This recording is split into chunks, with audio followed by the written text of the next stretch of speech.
Well, here we go. Last one of the year, you know. Yeah. Oh, I hadn't even thought about that. We're so close to the end of the year now, and yeah, there it is. Last one of the year, and I'm in a new place.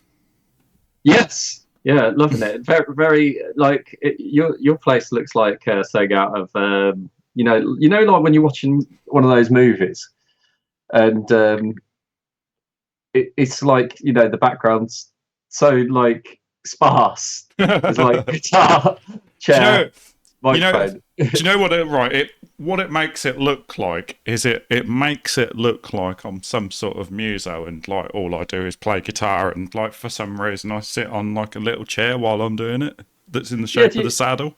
Yeah, do you do that? Like, because that's a drum stool, is it? It's a hang on, let me move my mic. It's kind of like, it's just called a saddle chair. It's like little, okay. Yeah, it's supposed to be really good for your back, and I've had it for years.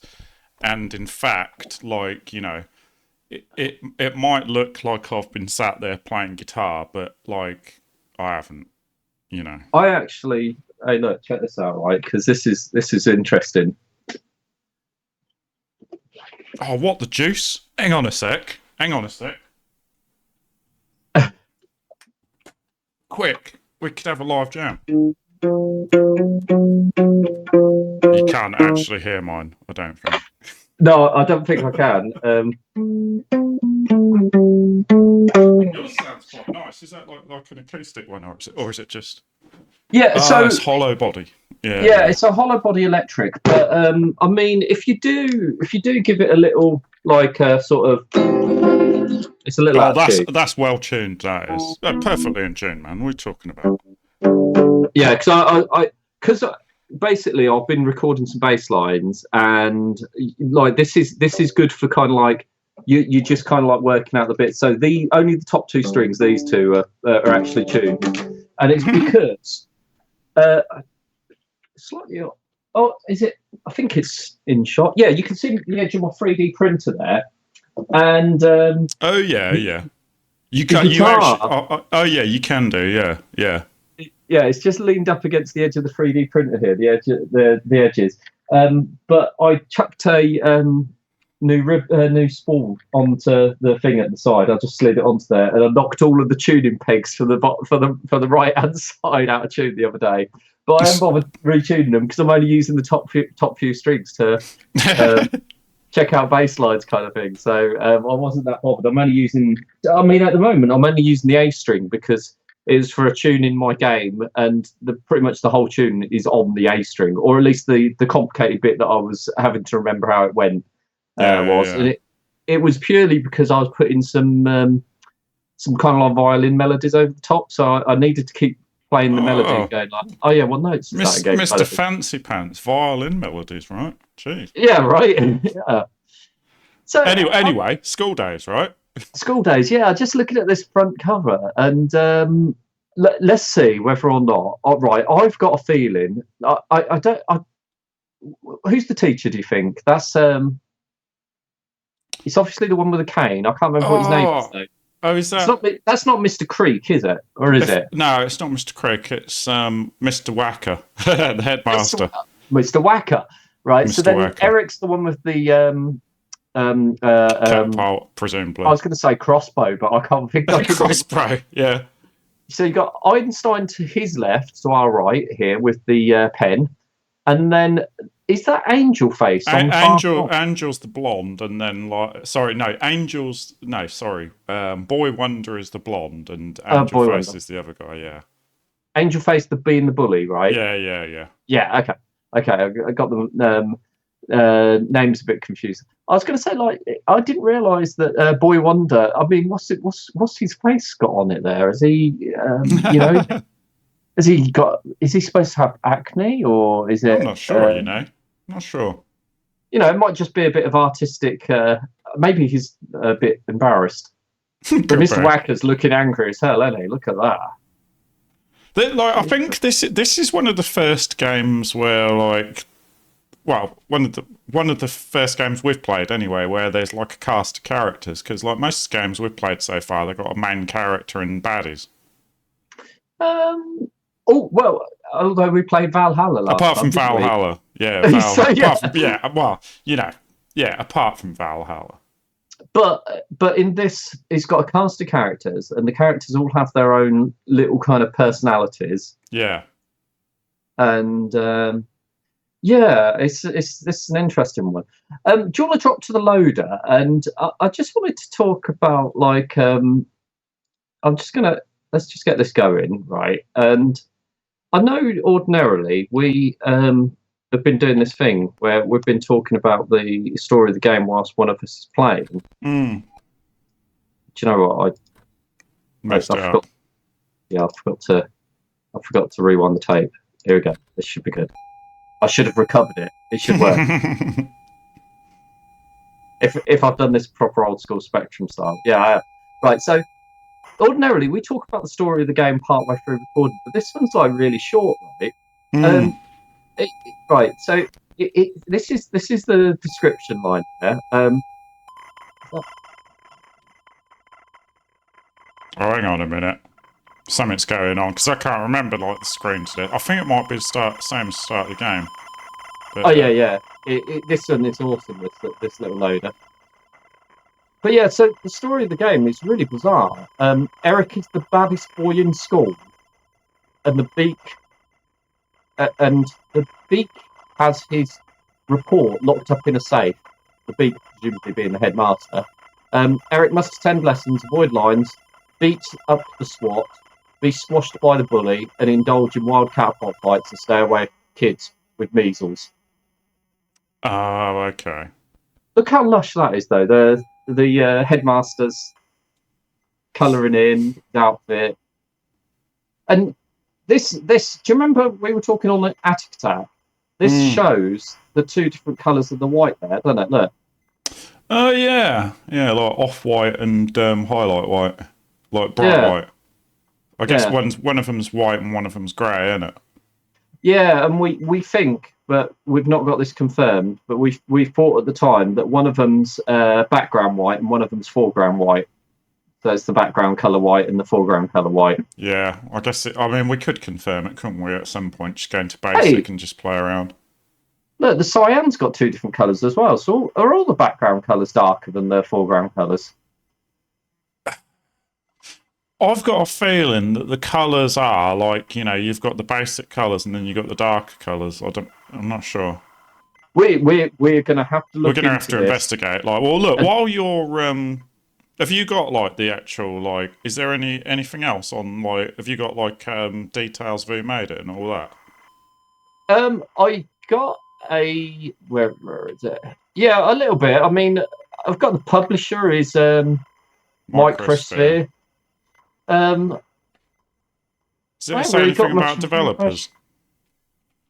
No, no, not really. I mean, we've got obviously various reviews and stuff like that of the game. So it came out in 1984. Have you got the developers? No, it came out in 1984. I'm just having a look on Wikipedia. There's a Wikipedia for it. So I do know it's David S. Ridley and Keith Warrington, but as to what their roles were, it just says by. Yeah, so but then it says unknown. So it says it was written. So it came out in 1984. Was written by David Ridley.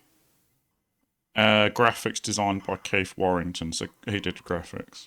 Okay, so David, and it's Ridey. It's a bit of that's an unusual name. Ridey. Yeah. He's or is that Reedy? Could be Reedy, couldn't it? But I thought Ridey because it's Reidy, so Reidy. Yeah. Not sure. Both UK based, which is nice from our point of view.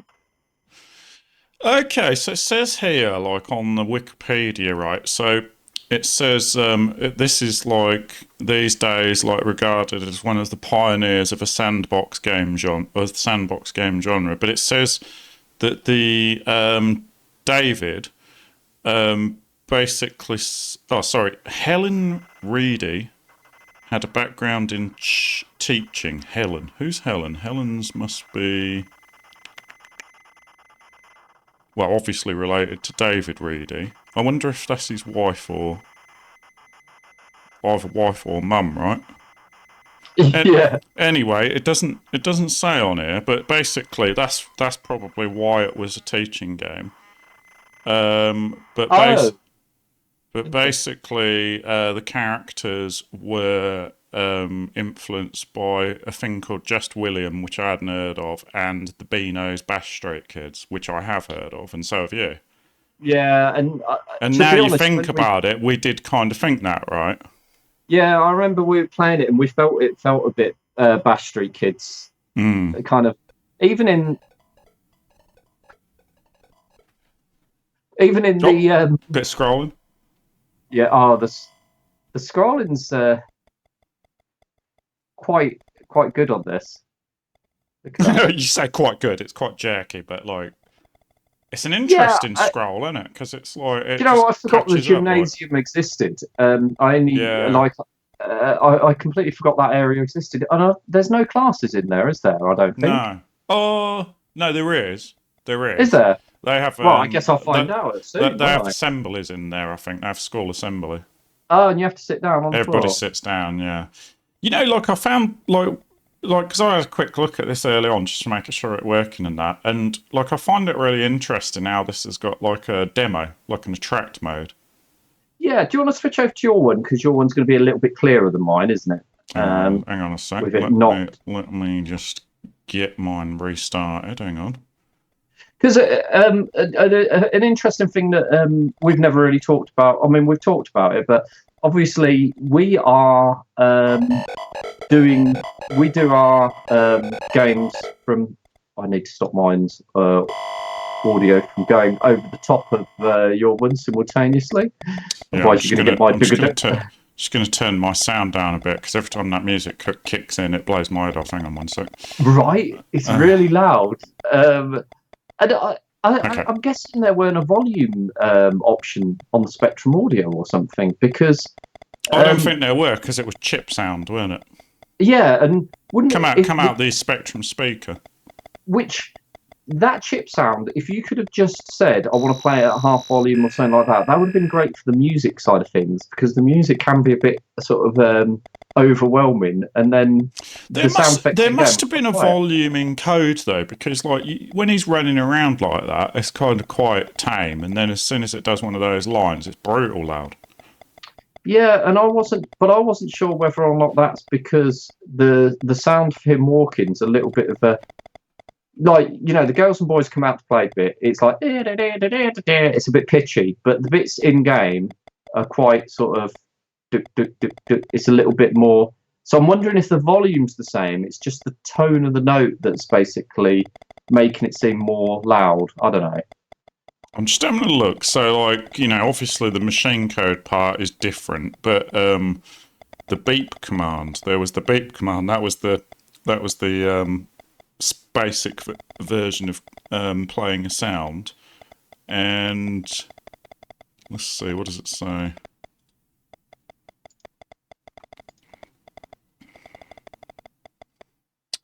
Beep, beep.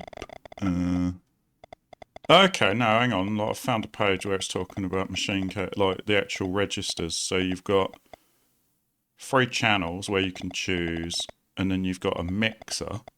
Oh no, you do. Yeah, you get volume for each channel. So that's on the Spectrum. So they just decided to have the loud. Yeah, pretty much. Really loud. So it looks, we're so proud.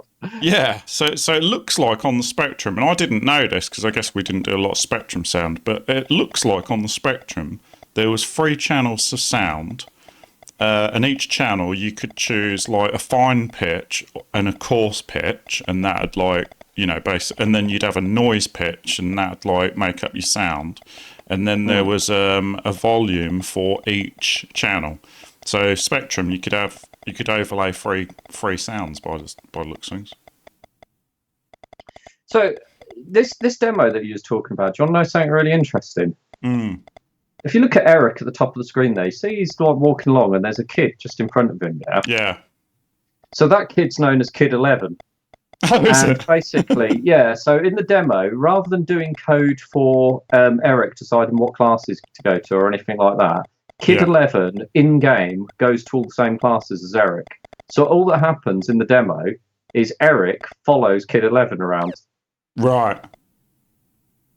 But it's quite sophisticated, this, isn't it? Though, because Manic Miner had a demo, but this is kind of all over the show, isn't it? But I guess, like you say, they already had the AI for the people running around. So Yeah, I mean, the demo is really quite funky. I find this quite impressive, and it is, yeah.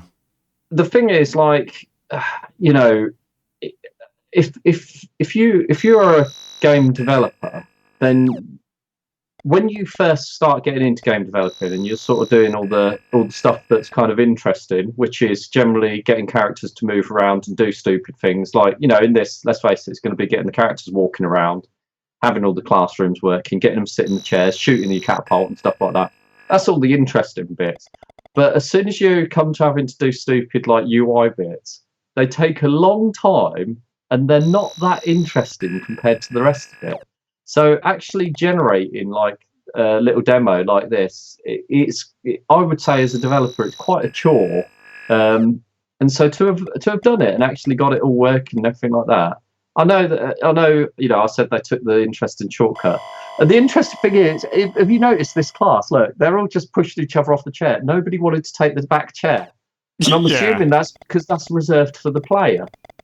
Well, yeah. Yeah, you're going to be surprised, actually, like how brutal it is, because it's like, they really are like a bunch of arseholes, right, basically. Yeah, but that's Skool, right? yeah. No, it's pretty realistic. Like one of the things that I'm noticing on this compared to, you know, some of the other games that we played.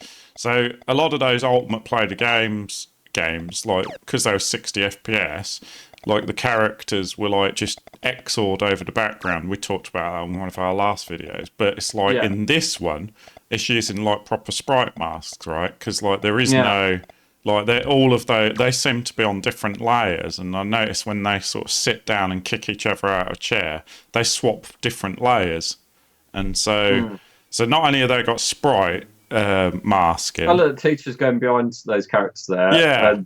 Yeah. So not only have they got sprite masking, but on this game they've actually got depth layer, rudimentary depth layers, right, where like different characters can be on different depths, and so like all of that's not built into the hardware. So they would have had to have made their own depth layers and sprite, because even the masking's not, you know, there's no hardware sprite masking, I don't think, on the Spectrum. So all of that masking would have had to have been done by, like, you know, coded in and stuff. So like this is quite sophisticated as far as like drawing up stuff, isn't it?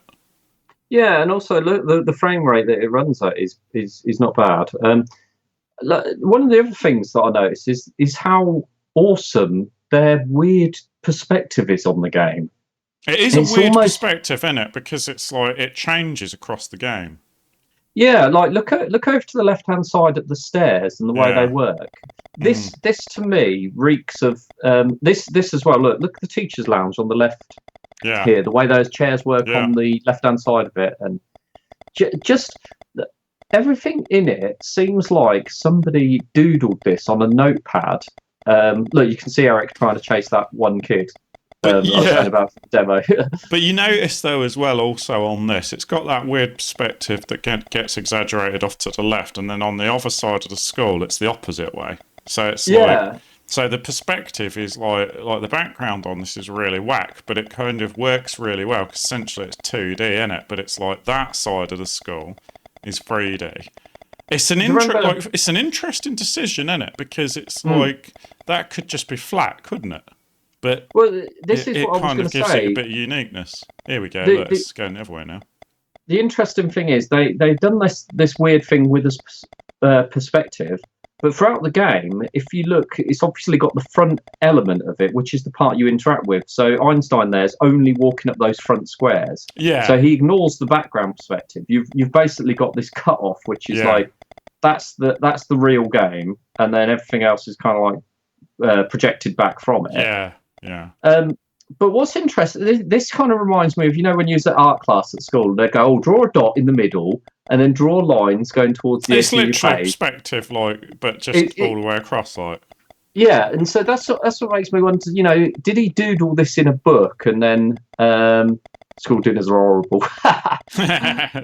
Like, he doodled this in a book and then just tried to recreate it as best he could kind of from that. Oh, there's a little doorway in that little purple section at the bottom there that's obviously there's something else that I've noticed with this game in particular. I mean, it's been on every game that we've played, but it's stood out more to me in this game, right? And that is the use of the background borders, the loading borders. So when you punch someone on this or you perform an action, it displays the kind of loading borders that you get when it's loading a game. And so obviously, and the thing that's I need to pay attention to that. Yeah, you look out for it, right? It's really when you shoot your catapult, you get the loading borders, and when they give you lines, the background changes red and stuff like that. But the weird there you go. There you go. Right. So now here's the weird thing, for some reason, and I've been sort of I noticed it earlier on, and then I was thinking about it.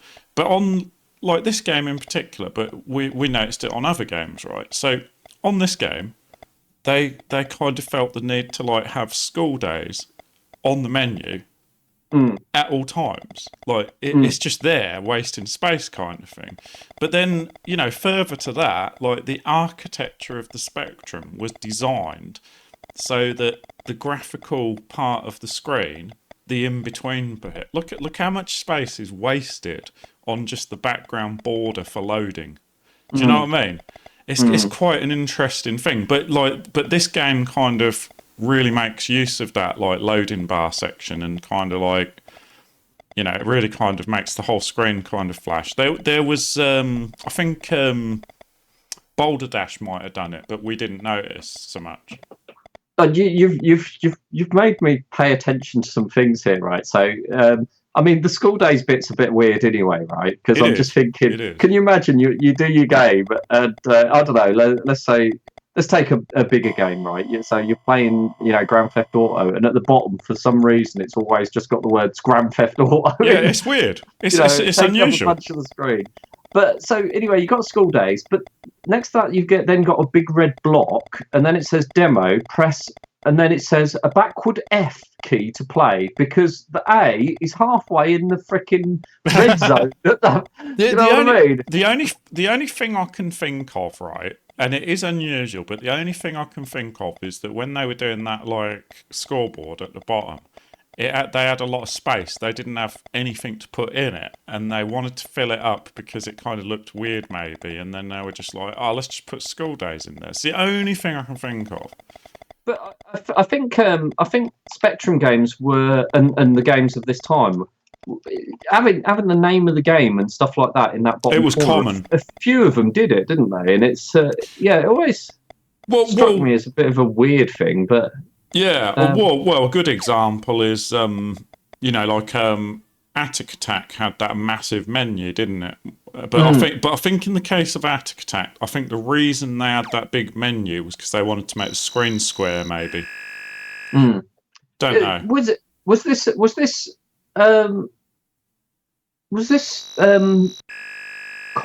Commodore first or Spectrum first? It says on the Wikipedia.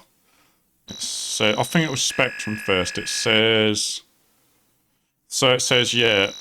released in 1984 for the Spectrum and then ported to the Commodore 64 the following year. Okay. So 1985 for the Commodore.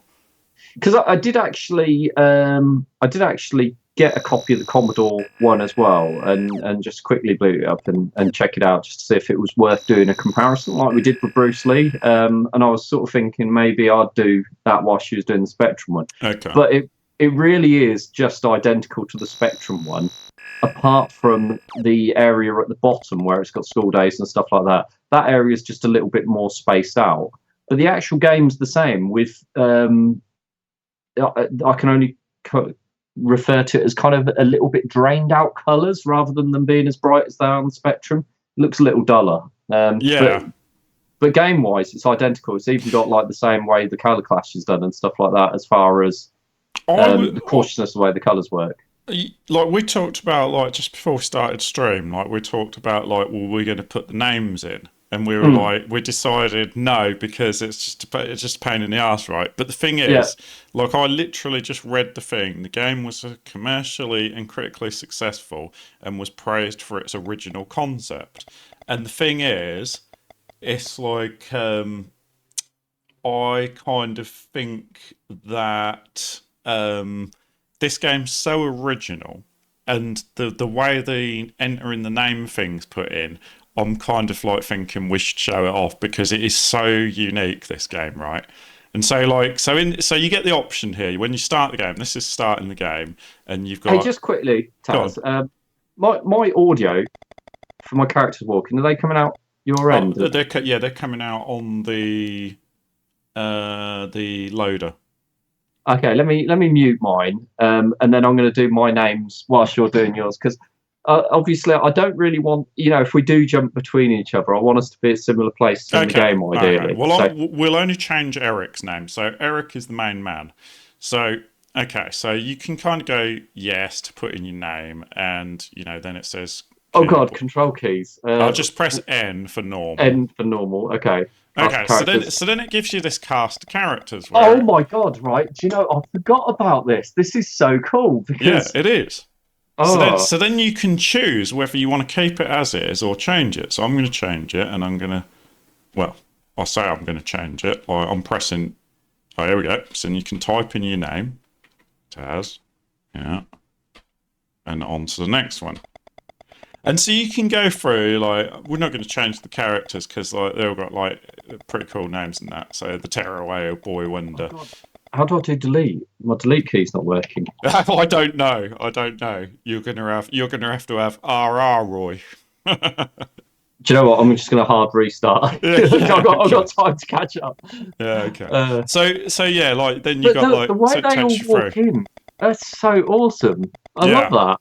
Yeah, it's really cool. So when you change the name of these, they all change in game. And one of the other things about this game, which is really interesting as well, is you can like write on the blackboards and write whatever you want. And so it kind of really has this kind of like, when we were kids, we'd change all the names to like weird names, like, like whatever. School teachers sometimes. You could literally you could change your name to swear words and stuff, and then the teachers would swear at you and stuff like that. So, but yeah, there's Mr. Whacker. That's the headmaster. Like, what a name, Mr. Whacker. Because one of the things that's also weird is I always thought that that a lot of the characters in this they reminded me of some of the teachers we had at school. It does make you wonder whether our teachers were named after Skool Daze. Yeah, it's just weird that, there's so much in this game that is kind of like generic enough but varied enough that it feels like... How's that for a name? Mr. Whittet. No, Mr. Withit. Mr. Withit, yeah. He's with it, I man. always thought it was Whittet, but it's with it. I love it. Geography teacher. And then, of course, this is my favourite. Here comes the Emperor. They always feel like they've got their own little characters, don't they? Mr. Creek. Mr. Creek, because he's like old and spindly. Got his cane. Really cool. Like they've got like such character and stuff. Then we've got the brutal music. So there's a bit when you start the game. Sometimes I don't know whether it's going to do it. I know it's not going to do it. So sometimes you start the game and your guy that you were saying before, Boy 11, comes up to you and says, like Angel Face has got the mumps, and then it says, do you understand? And you press U, and if Angel Face touches your character during playtime, it's game over and the game resets. Really? Yeah. I did not know about this. I mean, I read out that thing earlier and it said about avoiding kids with the mumps. Yeah, you have to avoid them. Like, you have to run away from them. So, like, if you hold down shift, I think it is, then you can run away from them. Okay. This game's got, like, some quite complicated controls, hasn't it? It's got a lot going on with the controls. Yeah. I mean, I say they're quite complicated. There's just a lot to remember. Kind of, it's actually not too bad because you just literally it's OPQA to walk around, and then you can sit with a key, you can hit with a key, you can write, you can jump, or you can shoot your catapult. Yeah. It's just that those keys that do those individual things, they're all over different places on the keyboard, and that's one of the things that's hard to remember. Well, I never. What the heck? Hey, I didn't do it, man. It was the little computer character. Do you know what I mean? I was just like sitting there trying to get to the... Right? I always used to come into school and there would be rude things wrote on the blackboard, and now I know. Yeah. There you go. So apparently, like, W. Roy sucks. Apparently. You bit all about. I have no idea though. Like, so you have to do Shift W to kind of do that, but I don't know how you actually clear it. Oh, that's catapult. You probably press the delete key, which for me, I've got something going on and I can't delete. So I'm accepting my fate. Oh, so, I've got to go somewhere. I've got to go to Mr. Wivet's map room. That's on the other side of the school, I think. Yeah, the other side. Yeah. So you got to get the shields, right? Do you have to catapult? Oh no, you have to jump up, don't you? You have to go. Yeah, J for those ones. There's one. Yeah. So all the top floor ones are J. Okay, we got that. How do I do my catapult? F. F or C. Oh, F or C. Yeah, I actually did not know that you had to get the shields. Like, I just thought you had to like just go around punching people and stuff. But yeah, I bet use C because F is a shortcut key for something else. Am I going to get in trouble because Mr. Wivet's like just overtook me? Is he going to tell me off? Oh, maybe not. Maybe not. Yeah, yeah, you are looking a little tardy there. Oh yes, you got a shield there. You can get there. Oh yeah. Oh. 700 lines. Not a kangaroo. Yeah. I just got shot as well. Oh, I've got Mr. Wivet's map room as well. Yeah, I finished first lesson. Oh, he's going to get shot, man, and I'm going to get in trouble. Is this consistent then? I think so. Yeah, I think so.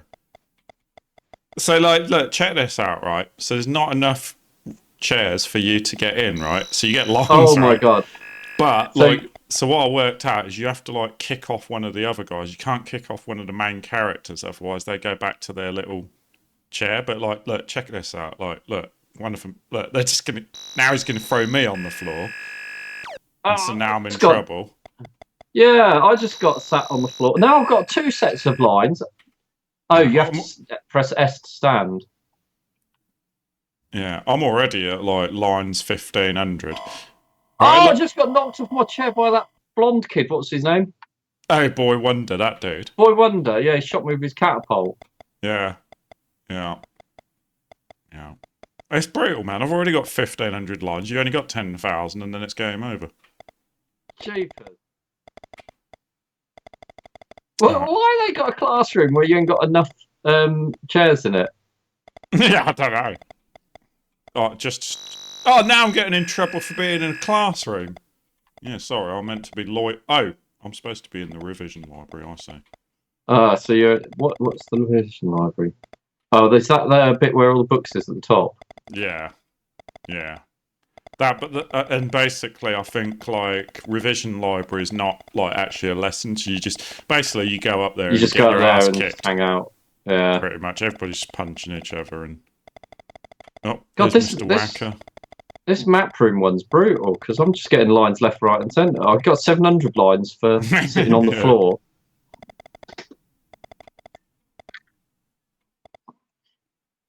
I'm gonna risk it. I'm going to shoot that guy. See ya. Yeah, I got to be in the revision library as well. Einstein got trouble. I accidentally sat down rather than going down the stairs with A. I'm going to flick you over to your screen. I've just got to nip out for a sec. Alright, yeah, no worries. Alright, you carry on. I'll be back in a sec.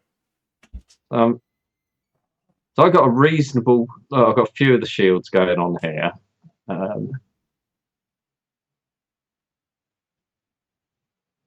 There we go. So you can actually punch any of these. Oh, nearly got caught doing the punch. You can do. Oh no! Oh no! I accidentally reset my game. Oh dear. There we go. Oh god. So I got to start again now because I accidentally reset my game with the H key. Oh no. Okay. So let's go through the do characters again quickly. We've got Eric here, which I'm going to rename. Oh, and I didn't put him all in. I didn't put him all in caps last time. I put him in lowercase, but I noticed all their names are in caps. So I'm going to put him all in caps and keep it consistent. I have to catch back up with Taz now.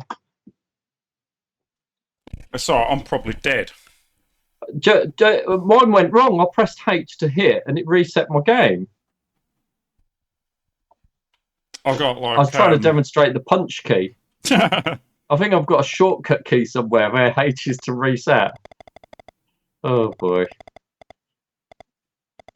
I'm just going through redoing the names. Oh, Mr. Wank is giving me grief. I'll switch back to yours then, Taz, while I catch back up to you, roughly. Oh my god, yeah, he's... Oh, Mr. Craig's going mental, man. Oh, you're supposed to be in his white room. Oh, yeah, yeah. I forgot that the teachers come to find you. At least you've got a room this time where all of you can have a seat. Yeah, I know, right? Oh, no, I was going to get in trouble. Look, I cannot tell a lie. Here goes SWAT, right? Taz hit me. I didn't. Oh my! Tell you what, right? That's it. That git's getting it. Oh, that's it. He's getting it right now. Well, he did say that I hit him. Do you think? See you later, mate. I did hit him. Just say so. Like, see that? Yeah, I know. Jesus. Tell you what, that is brutal, isn't it? It's like being screamed at. It is. It's the 4,400 lines so far. Oh God. Oh, see you later. How are you doing with getting your shields? I've got some shields. Like, I kind of need to go. It's playtime now, so I'm going to go and get a few more. Alright, Mr. Wacker. Hang on. Oh, missed him. Yeah, Mr. Wacker's down. Okay, I got some more shields. Alright. Oh, there's a whole bunch of shields in that classroom over there. I'm going to go and get them. Do you have to, I think those ones downstairs you have to shoot with a catapult from the stairs, don't you? You can get the ones at the far edge, but the other ones you have to bounce. You have to shoot a teacher and then bounce off the teacher's head, yeah. Dang. Alright, so first of all... God, you have to bounce it off their head. Dang. Skills. I'm going to get those other ones. Not going too bad. I have to say though, like, this is quite... Einstein is going to tell Mr. Wacker what you're up to. You must stop him getting to his study break. Oh, there you go. Press U if you understand. Sure. I think yeah, so that means you just got to, like, punch, like, thingy in the face, innit? Yeah. Where is he?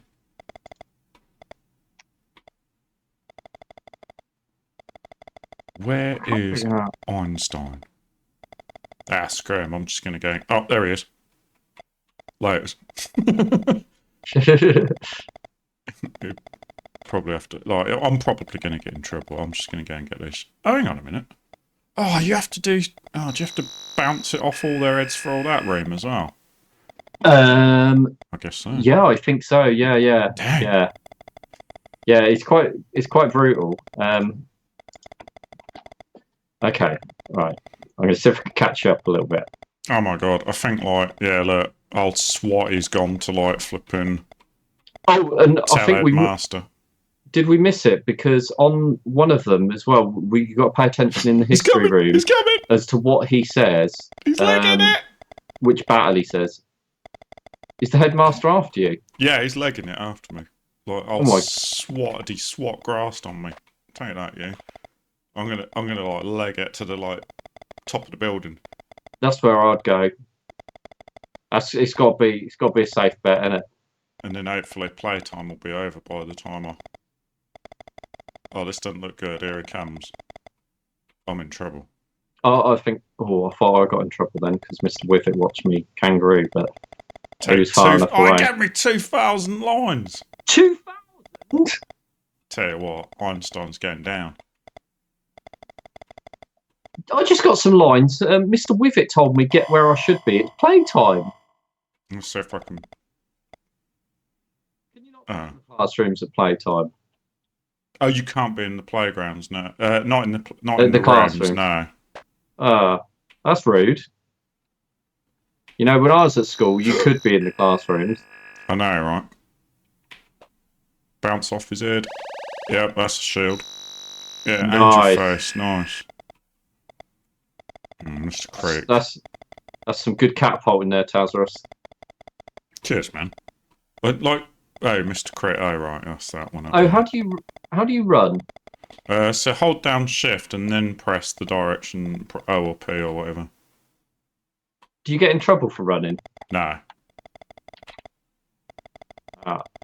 I'm starting to wonder why they didn't just make that the default.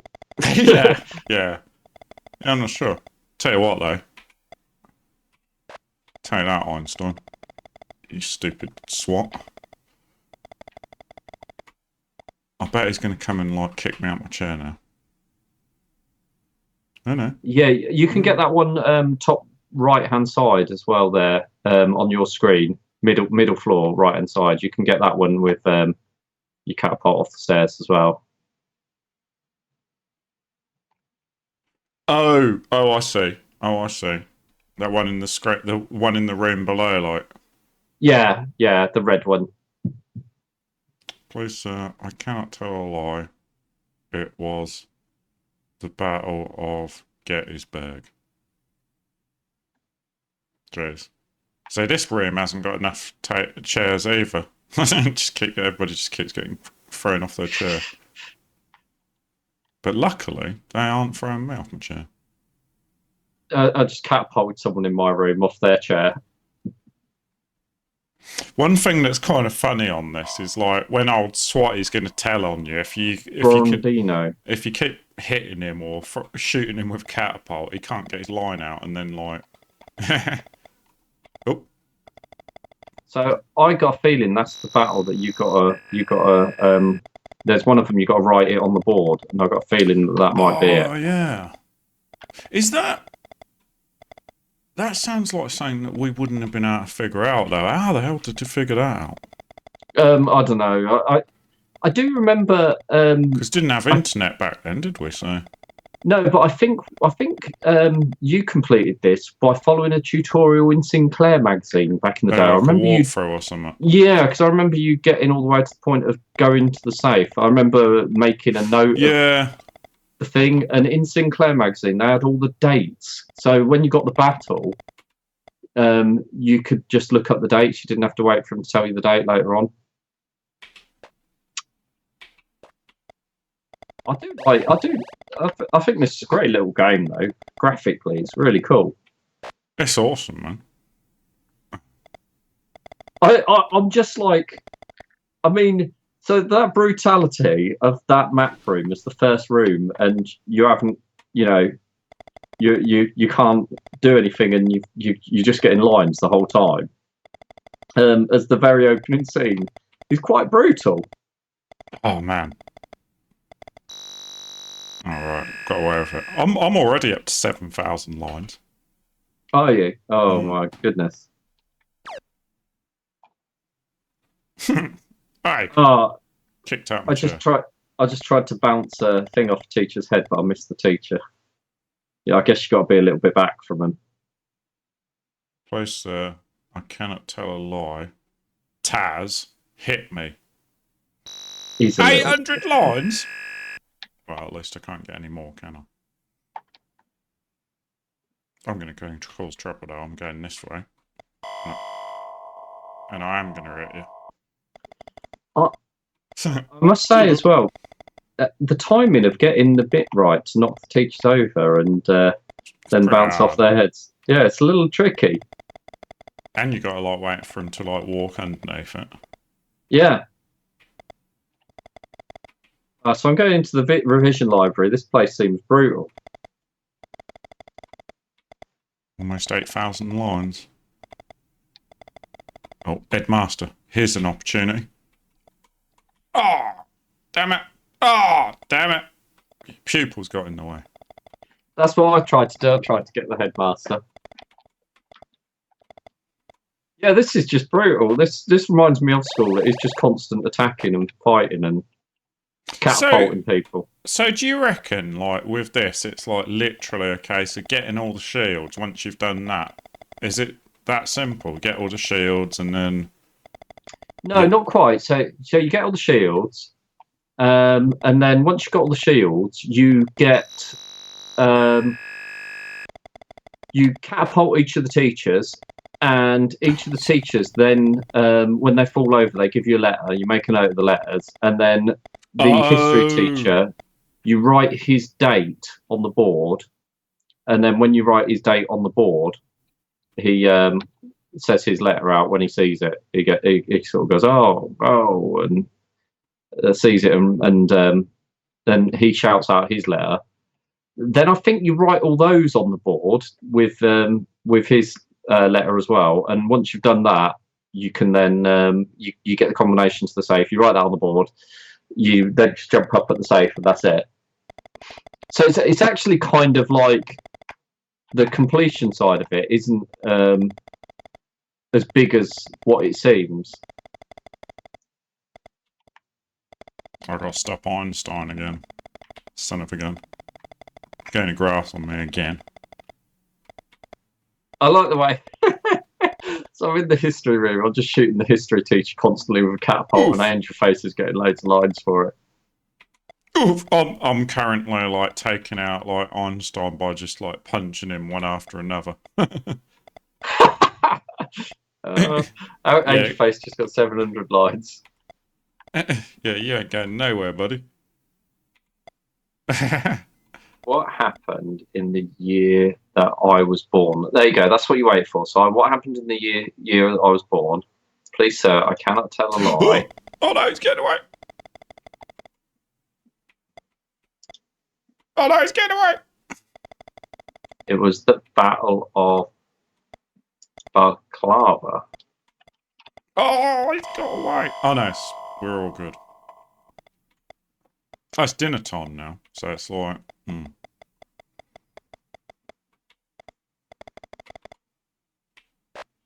Oh, that's interesting. So, like, if you're in a lesson, the individual teachers, they each say their thing for their lesson, but they take it in turns. It's well hard getting them to bounce off their heads, isn't it? Yeah, I keep getting them a spot late. Oh my god, I just got lines because I didn't get out of the classroom fast enough. You are very cheeky, young man. I'm going to swap over to you. Oh, now I'm accidentally sat on the floor. Hang on, there you go. That's what we're doing. That's what Johnny Boy's doing. Yeah, I'm just trying to do the same as you and get somebody to go and do it. Oh, I don't be I've got a double. Oh, that lines for somebody punching the teacher. I got a double whammy here. I've got two teachers. Oh no! I've got lines for catapulting the teacher. Right, so I need to wait for him to get up. Ah! I think I got him in the wrong place. Oh no! And then Angel Face is in my way. Ah! Oh no! I completely balls that up, and then Angel Face punched me in the face. Oh, I've got problems. Hang on, what have I got? Jesus, I am almost out. Like, oh, jeez, 800 lines. I got 999 lines. What am I doing? What's going on, man? I got all the shields I can get apart from the hard 9,900. ones. I tell you what, though, like, you know, those one... Oh, God. Whew, that was lucky. I tell you what, those ones in the classroom would be hard to get. Yeah. Because you'd have to have a teacher in there, wouldn't you? You'd have to shoot them when they were in the class. Although... Ah, I mean, he's looking right at me, right? The teacher then. Looking right at me, and I got lines for somebody else catapulting him from behind. Yeah. Like, how harsh is that? That's pretty harsh. Playtime lasts quite a while, doesn't it? Yeah. Oh, Go on. Yeah, go on, go on. come on, I need a teacher. I need a teacher. Mother. Hubbard. Oh, God. I just got... Get off the floor. Like, oh, no. Oh, Jesus Christ. Yeah, they got interesting system going on at this school. Like, it just went from dinner time to playtime. Is that right? Is that normally what happens at school? I'm always one square. Oh, I got a shield. Yay. And Angel Face got in trouble for it.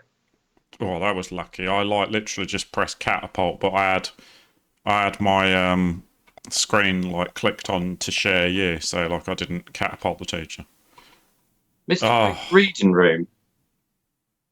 Which one's the reading room? Oh, I'm going to get in trouble. Top one near the library. Yeah, I'm going to get in trouble, because... I'm going to switch back to mine, because Einstein is going to grass on me, and I've got, like, 9,900 lines, so I want to see what happens. I just got in trouble for not being in Mr. Crick's reading room, but it was because I was shooting... Oh, God, he's coming after me, Taz. He's coming after me. Oh, let's switch over to you. Oh, God, the headmaster's told me off. Oh, look, I'm getting lines all over the place. Oh, God. Right, I'm sprinting it. Oh. Let's see whether 600. Hurry up, you horror. I don't know whether that's fair. Oh, my God, look at that. Don't try my patience. Alright, flicking back to me. I got like I got like flipping. Right, this teacher's getting catapulted as soon as he turns around. Oh no, I've managed to save myself. I'm like, oh no, how am I going to stop him with flipping teacher in the way? Oh, the Boy Wonder wrote on the school dinners are horrible. That was Boy Wonder, was it? Oh no! Such a grass, isn't he? He's gonna get away. Oh no, I'm gonna get in trouble. Here we go. Here it goes. So this is the headmaster's gonna come and like kick me out of school in a sec. Because like old swatty like swatterbills told him. You got 100 lines. Yeah. My only chance is that like he doesn't catch up with me and playtime ends. It is quite brutal as far as lines go, because I've got 6,400. Oh.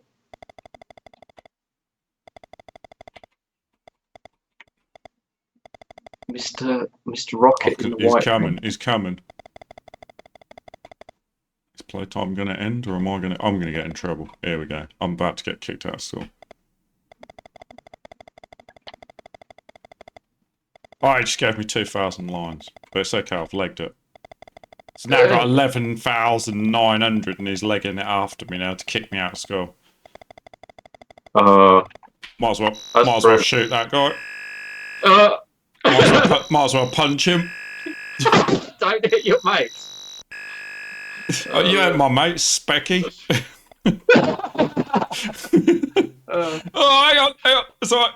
Oh no, he's invincible. Oh God. Oh, look, as he walks along, he's tapping his cane on his hand in the little animation. I didn't notice that before. He is. Yeah. Give me as many lines as you like. Please, sir, I cannot tell a lie. Oh, good job, he's turning on Boy Wonder. Oh no. Ah, look, you've come to the end of your line there. Oh, here he comes. You in capital have had over no, only 3,900 over the limit. Don't come back to school Till you have done them all. I mean, could you not just start doing them on the blackboard now and Pressing. Oh, and there you go. And we reset. Oh, it just resets the game. Does it go back to? Oh, it goes back to demo. All right, let's see where you're at. How are you doing? I'm not sure I'm doing great. I'm on 6,400. Put your sound back on so we can watch you. Okay, let's go. Yeah, here we go. So cool. I'm trying to get these shields. Did you get all of these ones downstairs? I did, yeah. I just didn't get the ones in that room. These downstairs ones are quite brutal. Yeah, there we go. You're gonna have to get his head. I'm not sure where you shoot them. Like, is it 2 spaces before? I'm gonna say get him under the blue one. Now. No, it's too late. Sorry. No, you want to shoot again. So I need to let him stand up. Yeah, shoot now. You missed the window there a little bit. Yeah. Yeah, it's well hard to get those guys. there's me saying shoot now, and like we've probably got a second delay because we're on Skype over the world. You know what I mean? Yeah. I did actually shoot straight away. It was like shoot now, and then it was like too late. But I got no teacher over here. And this one in this classroom, that one's going to be the real brutal one, isn't it? I mean, you got to wait for a lesson in that classroom in the first place, which I have no idea what classroom that is. I didn't get that shield you've got missing there as well. The one on the right-hand side? Yeah. These ones don't seem so bad because you've got 3 in a row, so you've got like almost like a 50-50 chance of getting one of those shields, haven't you? But yeah, look, now all the teachers are in that room. That's it. Oh, that's the staff room, I suppose, isn't it? Yeah, and so at playtime, you're kind of like, you can't get any of those shields. I suppose. Yeah, you got to do it now, ain't you? Yeah, it's to give you the opportunity to get the shields from the stairs and that. Oh, this is it. Shoot him. You got it. That's it. You got it. Oh, it cost me 700 lines. It was worth it, man. You got all 3 flashing. I wonder if there's a way you can get lines scrubbed. Probably not, eh? Oh, phew. Einstein got those. Look at that. I'm on 7,200. I'm so close to your world record. Yeah. 13,900. I do like the way you accepted your fate and just went with just punch everyone. Yeah. This is the part. So this part's slightly brutal. And my theory is I'm going to stay back. Oh, come on! You gave me lines for not being in the huddle. The nearest person, though. Hey, interestingly, the perspective on this bit's really weird, right? Because there's a door in the ceiling on this part. Oh, you mean the one in the purple section? Yeah. But yeah, look, you can get punched really easily from all these bits here, and then just get lines. Yeah. It's brutal, isn't it? Yeah. Unlucky. And look, and Einstein's going to go down. Oh, I missed him. Oh, it bounced off his head. Nice one. Like, do you know what do you do in this situation? Is it a case of look, right? Yeah, get off the floor, man. You deserve it. I'm guessing the best thing to do is catapult the teacher back off from it. Yeah. And you just got. Boy, well, nearest person gets in trouble, don't they? Yeah. Oh, and you just got to keep the teacher distracted in that way to reduce the number of lines. But yeah, I've tried to be as good as gold throughout this play session. You know, try and get as few lines as possible. But no matter what I do, that's it. Because the other thing about this game, which is kind of cool but funny but unusual as well, is like, you know, when you get to the end of the day, then it goes to assembly and you actually don't go home ever. No. I'm starting to wonder how we ever made it to assembly, though. Like, did you make it to? Did you make it to day two? Almost. I was kind of like similar position to you are now. I mean, I don't remember when I used to play this game. I don't remember like the games being so short that you would Oh, end look, up with your like Headmaster. years out of it so There's quickly. your I remember target. we played for a little while. Yeah. It's really hard, isn't it? Timing a projectile that has timing on itself anyway. Yeah, and I guess the I thing guess is, you could work it out though. You could like because we used to put the characters against the background, didn't we? Wait until the other character got to a certain background, and then now, yeah, you got him. That's it. You got him. Lego. did I get out of range fast enough? You did. Oh yeah, I did. And I hate summons up there. Hopefully that's your next class because like If actually it is, it has to be like it has to be. It's the only one you haven't been in it? I think so. What would that be then? History? No. No. What Yeah, it's class not is the that? history. It's not the White Room. Because it makes Yeah. sense. You'd have a different class in each of the different rooms, wouldn't you? Yeah. Yeah. So But the teacher's seriously going to have to walk backwards and forwards throughout that class in order for you to be able to get those. I think Those he shields. does. Like that's why they've put shields in there, innit? Because it's like he probably because that is a massive room, innit? It's like there must be something Yeah. special with a teacher. Yeah, he's got to be walking all over the place. And I there don't must even be a know. lot of people in there as well, because that's like 10 different seats. I reckon that's the science room, you know. Oh, would be, wouldn't it? So it's going to be Yeah. Mr. Rocket. It's probably the next one after this playtime, because this is where I got to.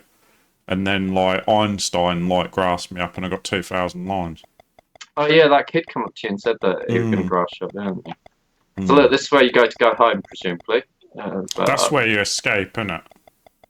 After you've got your oh, Didn't you have to get a bike or something, or is that the second one? I can't remember. that's the second one. Yeah, Right. yeah. I did consider whether or not we should attempt to do the first and the second one all in one stream, but I think it might be a bit. Oh, here you go. It tells you what the idea of the game is on the Wikipedia.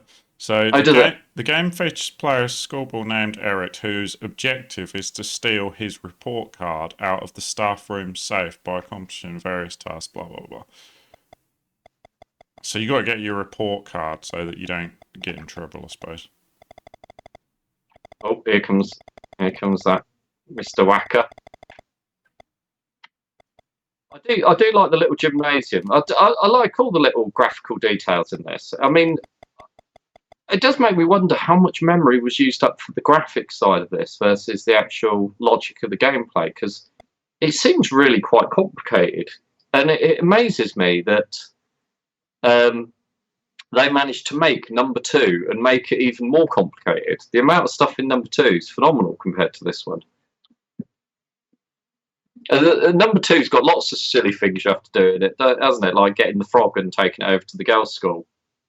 This is interesting, right? So David Reedy, I think his name's Reedy. David Reedy, was the programmer, decided the game's graphics would benefit from a separate designer, so he recruited a family friend, Keith Warrington, who was studying graphic design. Warrington learned the rudimentaries of computer graphics from David and drew the characters as line drawings on squared paper. From this, he then blocked out individual pixels to create appropriate sprites with tracing paper to design the individual animation. So basically, he drew the characters, then he put like tracing paper over the top and graph paper, then like did sprites over for each character. Similar to what we've been saying in those other ones. Basically said they're all based on teachers from his school. But he found the screen resolutions helpful as it forced him to design more cartoon-like characters. And that's something we were saying about with the Spectrum, where it had a bit of an advantage because it had like kind of a certain resolution, didn't it? Like high enough resolution, but like at the same time, it's like we were saying about with small characters, like you had to do less design because there was less pixels, and so it was easier to do like black and white pixels, like whereas something like the Commodore or Amstrad had the problem that you'd have to take into consideration all the colours and stuff. Mm. I always liked Mr. Rocket here, the way he used to say, like, come on, my little cherubs, take a seat, and stuff like that, versus the other teachers. You know, it's great that they kind of like had their own little personalities with it. You know, this teacher, he felt a little nicer to the others. Yeah. So Mr. Wacker's in that room at the moment, but look, he's just pacing back and forward on that point there. You've got science. Is that science in the white room? Because he's the science teacher, isn't he? Yeah, so presumably, and he's doing a science lesson. So must be like... that Mr. Wacker one must be the last lesson of the day. So now you'll have to go to that room. Yeah, exam room. That's the exam. Ah. Yeah. So every day, I have to go through all these lessons and then go to the exam room and take an exam on it. What a harsh school. Yeah, this game's brutal, man. What else did it say? Oh yeah, it won. This was the Spectrum version of the game was listed in. This is hilarious. It was listed in the 1001 video games you must play before you die. That's a lot of games, man. In our lifetime, we possibly have played that many video games, though, to be fair. No. I don't know if I have, you know. Well, no, actually, I have, but not for very long, because, like, one day I decided I wanted to play every single arcade game ever made, and so I got hold of MAME, and I played, over 3 days, I played 2,700 games. But, like, I only played them for, like, 30 seconds. And okay. And so, like, you know, like, oh man, you'd be surprised. Like, some of the games, like, for instance, Space Invaders. Oh my god. There's, like, 30 different versions of Space Invaders. Brutal. Oh, I'm struggling. I'm struggling with this. Getting these shields. I can see. Yeah, look, now he's rubbing the thing. Now, no, that's way too early. I know, but I figured it doesn't matter because he'll go across. Do it now. Look, he's cleaning the board. So I got time. Oh, I missed. I had to do it when you said do it now. For the first time. If it weren't for the stream delay. I would have been right. Right. Oh. Look at you, you nerd.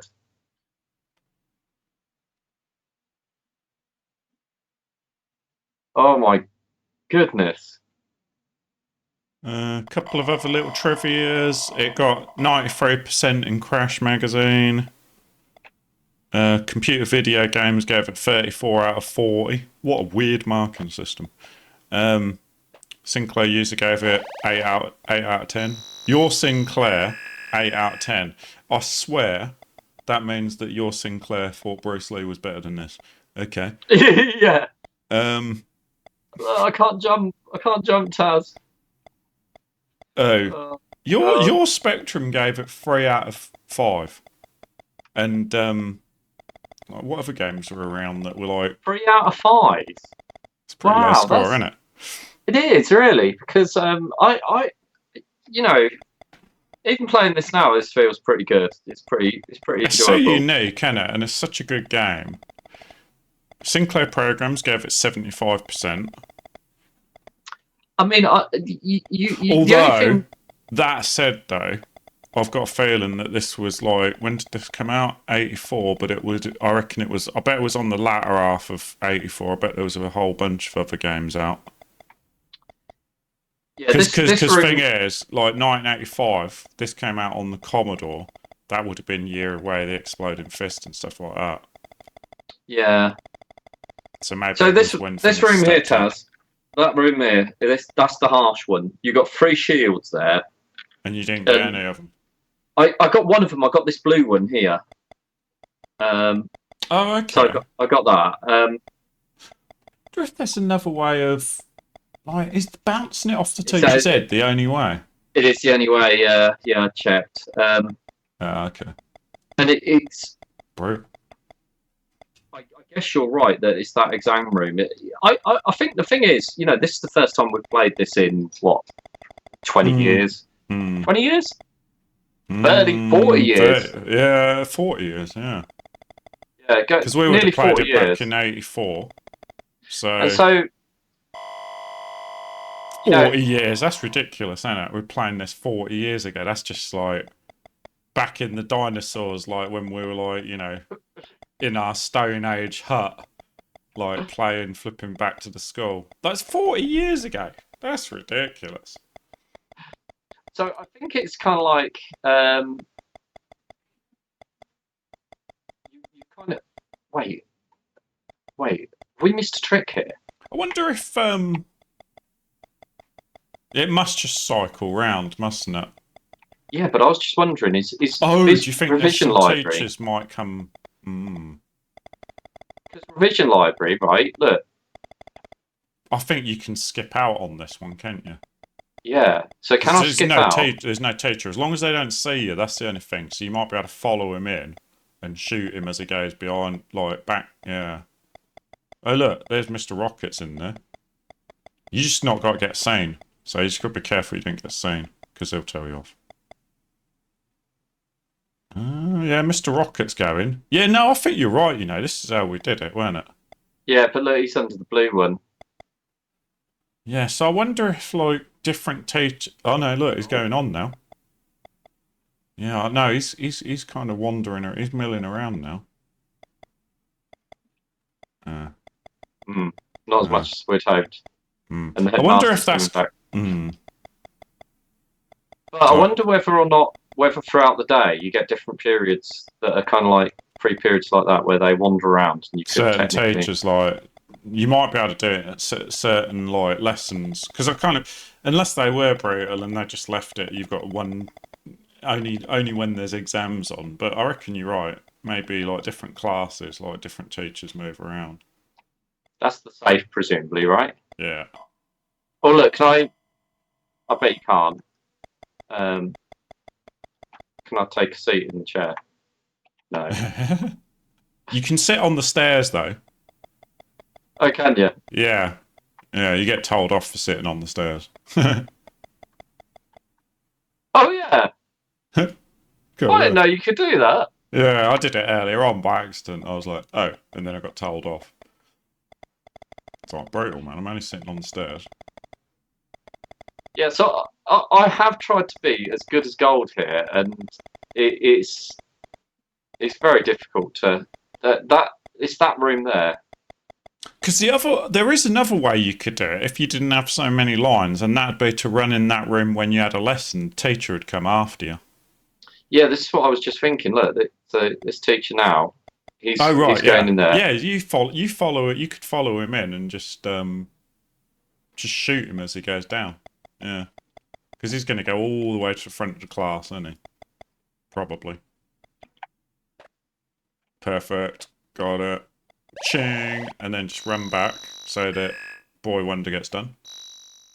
Oh no, one. Okay. Yeah, no. Okay. Just wait until he. Yeah. Yeah, perfect. Boom, boom. Here it goes. Here it goes. Just accept my lines. Yeah. It's only 100, man. This is it. He's only gone and done it. Oh, here comes your teacher. And then, yep, done it, man.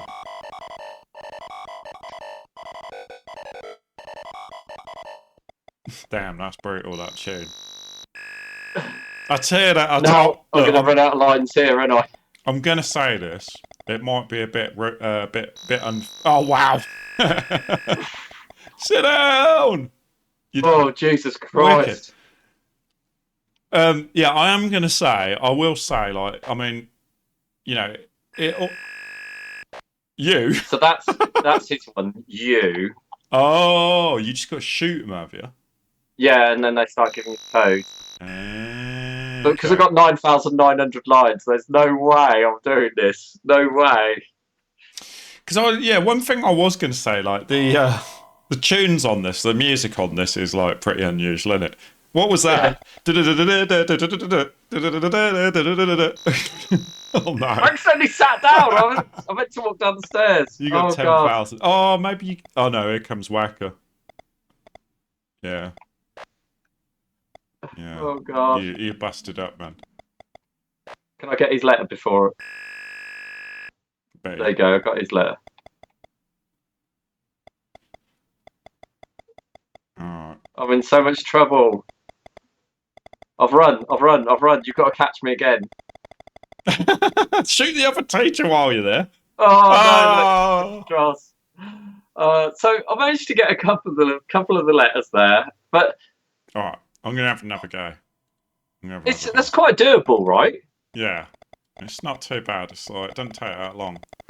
Alright, so, hang on, let me just...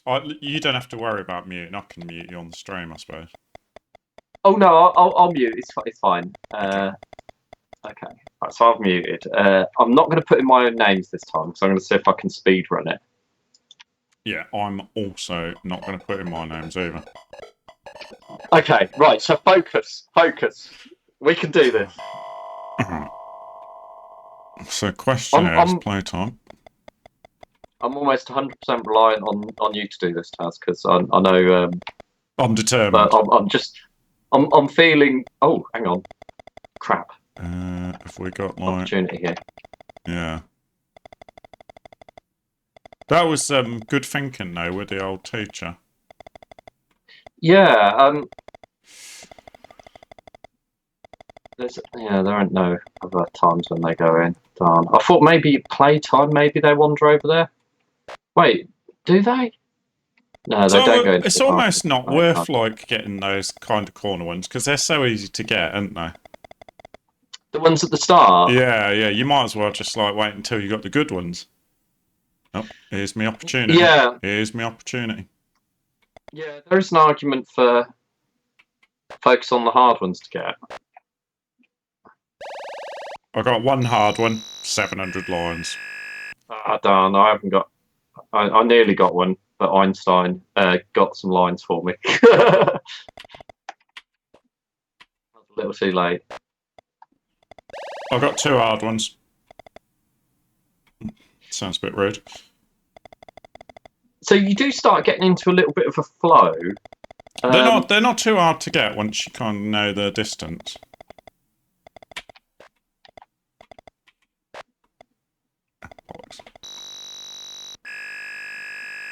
Tell you what though, I'm getting lines at a fierce rate at this stage. Okay, so I managed to get one hard one, 0 lines. I've done good. I need a teacher to come back this way so I can get the other one. I didn't try to double up like you did. I played it a little bit safe. Oh no, I've just missed an opportunity because the teacher just walked past one. I suppose the ones that are downstairs, there's regularly a playtime with a teacher about for you to... Missed an opportunity there. It's the ones in that classroom. They're the ones that are the git. Let's go. I'm starting with Mr. Whacker in the reading room. Oh. He's heading there. I'm starting with Mr. Whacker in the exam room. Oh, but that's a good opportunity then. Yeah. If you can get those early on and get them all. Yeah. Give it my best shot.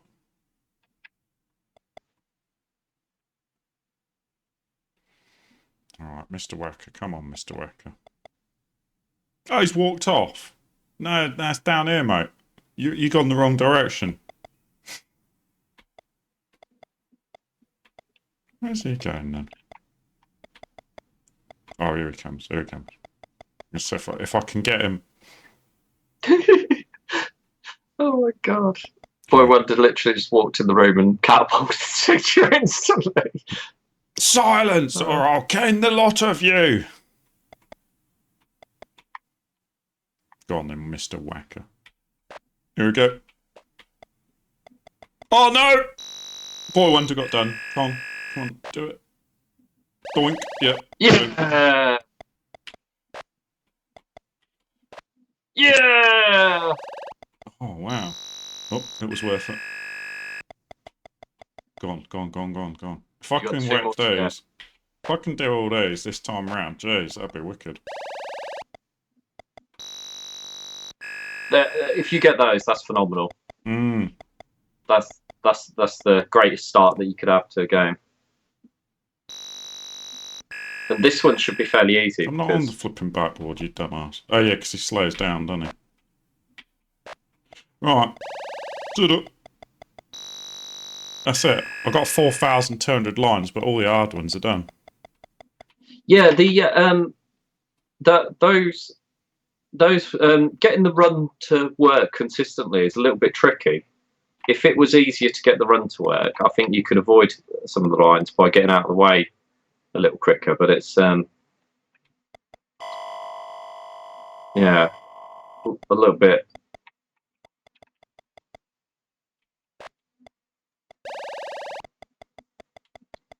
Like if you could just walk and then press the run button. I've only got one hard one to get, and all the rest are easy. That one at the bottom there. Yeah, which I might be able to get if a teacher's coming.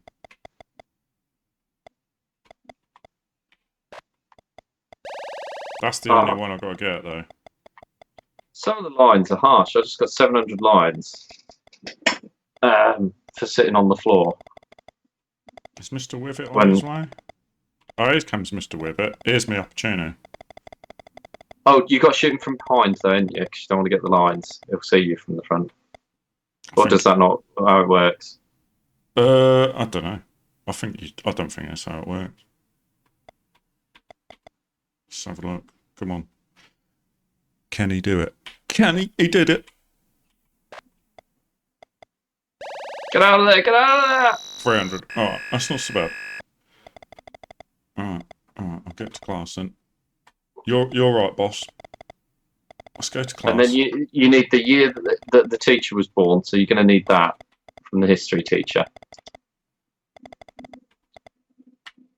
So I think we're good. I've done all the hard ones, so that's that. And I've only got 4,500 lines. So mine's Gettysburg. Skills.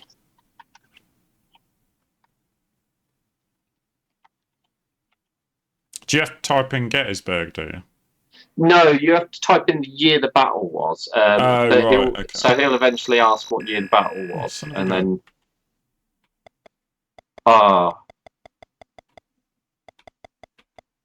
is this the one where you ain't got enough seats? Oh no, you have got enough seats. No, like Einstein kicked me out my chair. I'm going to bash him later. Look, didn't even get to start the class. All because like teacher was like lazy. Don't let Angel Face touch you. Oh, here we go. And it's playtime now. Oh my god. Right, look, and he's right there. Oh. Yeah, I'll just let him go on. Yeah, and yep, okay, alright. See you later. I'm going near him.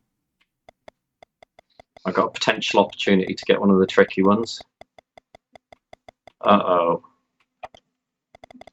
I got oh my god, Angel Face is on the way. Jesus.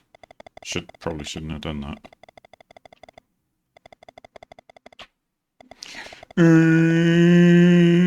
You're sprinting from him, and you're like nobody's business. Yeah. It kicks you. You get kicked out of school if he touches you.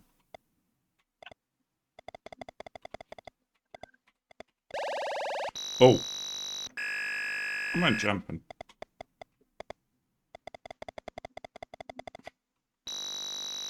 Oh, come on. Hang on. Opportunity to run. Oh, no! Don't do it. Oh, no. I might as well.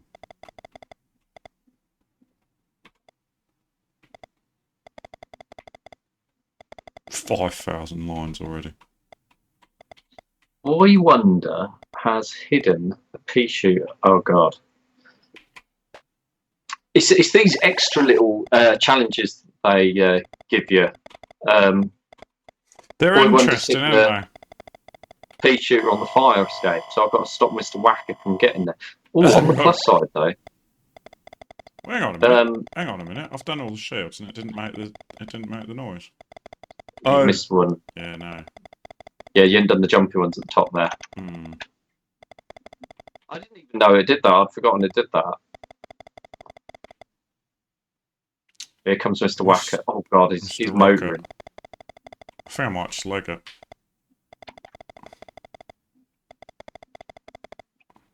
Can I do it? Is it worth it? Oh right, those ones. Yeah. Okay. I'll go about it so anyway. It's a cool game, Jesus isn't it? Christ. Yeah, old Mr. Whacker, he's motoring towards the fire escape to tell me off. How is he? Yeah, I can't pea shoot him fast enough. I just got smacked in the head by a pea shooter. Okay, I'm gonna have to run. I'm gonna have to run and hope I can get out of his way before he gets me in trouble. But I've got a feeling I'm boned. You're boned.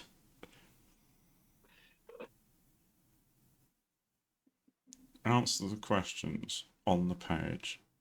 Oh, okay. So does History Dude, Mr. Croaky, does he tell you, like, is it after you've got all the things that he tells you that when you shoot him, is it? Or is it? No, you just have the history lesson with him, and he'll say what's the year of my birth. Right, and SWAT, he tells him. What battle was the year of my birth? So it's the answer that Einstein gives, basically. Yeah. Right. Oh my god, I got 2,000 lines for that hidden pea shooter. Yeah, you get 2,000 lines every time you get one of those little missions. It's interesting they did the little missions, I think, because like that does kind of swap things up quite a lot.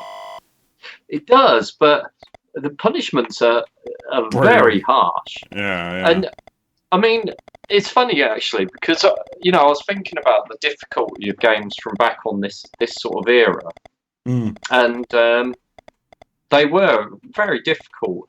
But then at the same time, they kind of like done this thing where the games were short enough that you'd kind of like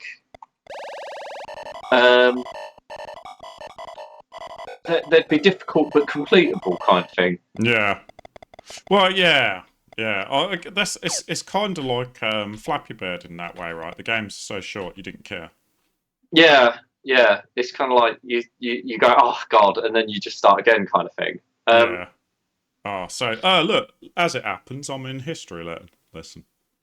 And I've got all the shields, so all I gotta do is history and find out his history, then shoot him, get the letter. No, you don't shoot him. You write his name on. You write the date on the board, and then when he sees it, he gives you the letter. Right. Okay. Yeah.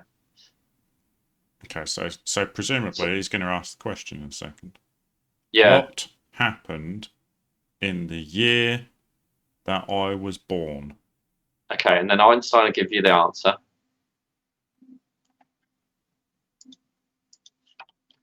It was the Battle of Bangkok Burn.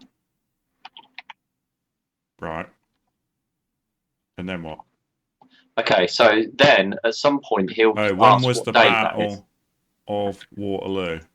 Oh. But I have got the answers thingy. Yeah, I've got the Sinclair use little bit where it says the answer. So it's 1314 anyway. So well, it seems like pretty apt to like cheat on a like Skool Daze game, right?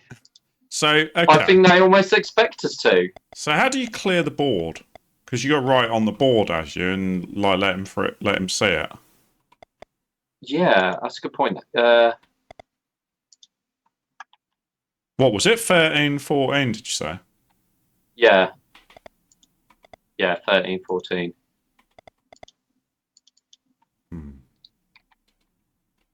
I've typed it on the board, but it typed it over what was on the board. I don't think that's right. He's going to it. He's going over to it though. Let's see whether he just says it anyway. Oh god. No, I might just shoot him. Oh. Don't let Angel Face touch her. Yeah, sure.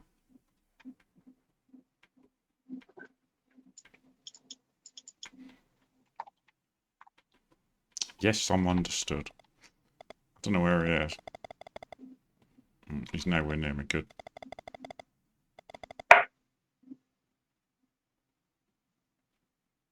Yeah, so you got to wait for him to go into that lesson, haven't you? Yeah, I have no idea how you clear the blackboard. Okay, we got an L. Give me an L.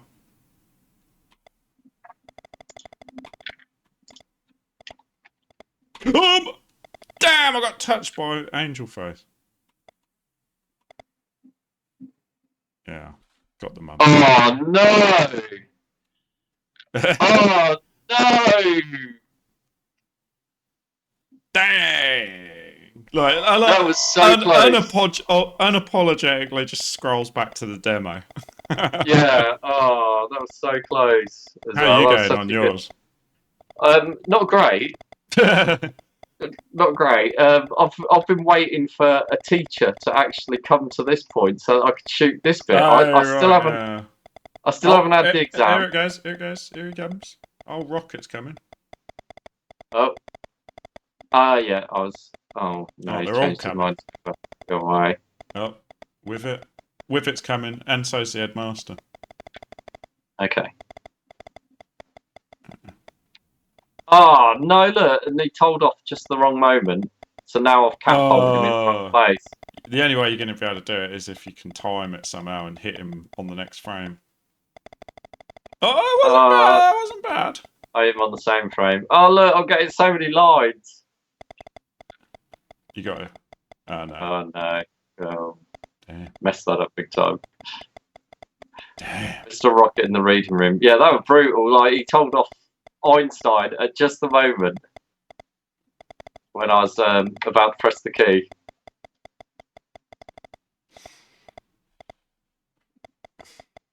Oh, look at this. I sit right at the front of the class there. Oh no, I'm not. I'm going to sit. Oh, for God's sake. Look, that other kid. Why is he not telling these other kids? Oh. He's going to check you on the... Alright, you're alright. You take that, you. Oh, he just blames Boy Wonder for it. Oh boy. So, what were we thinking of Skool Daze then as a rating? How would we compare it to the other games? Because it's quite a difficult one, I think, to compare. It's so unique. Think you can compare it to the other games. Like, I think, I guess in terms of quality and stuff, like, you know, I think from a coding point of view, it's pretty advanced, isn't it? Like, it kind of the AI on it, like, even though it's it's simple in some ways, I think it's like pretty complex. It's got a lot going on. And the character artwork, I think, is fantastic. Yeah. Character artwork's amazing. I think the overall graphics are just really good, aren't they? Like, it really. They're unique. They're some of the best Spectrum graphics there are. I know there's better ones from the point of view of. They're about as good as they get, right? Like they kind of have like similar quality to like things like Night Law and all that kind of stuff. So yeah, for the style of type of game it is, the way they've kind of like, you know, the concept of the graphics. This is as good as it's getting, kind of thing. Because I can't remember Skool Daze 2 what year that was, but graphically I don't think Skool Daze 2's better. It's about the same, isn't it? Yeah. Skool Daze Back to School was in 1985. Right. So it came out like probably 6 months to a year later. And I'm just looking at it now, like the graphics look exactly the same, pretty much. Yeah. The main difference is that there's actually an outside playground area and like there's a girls' school on the other side.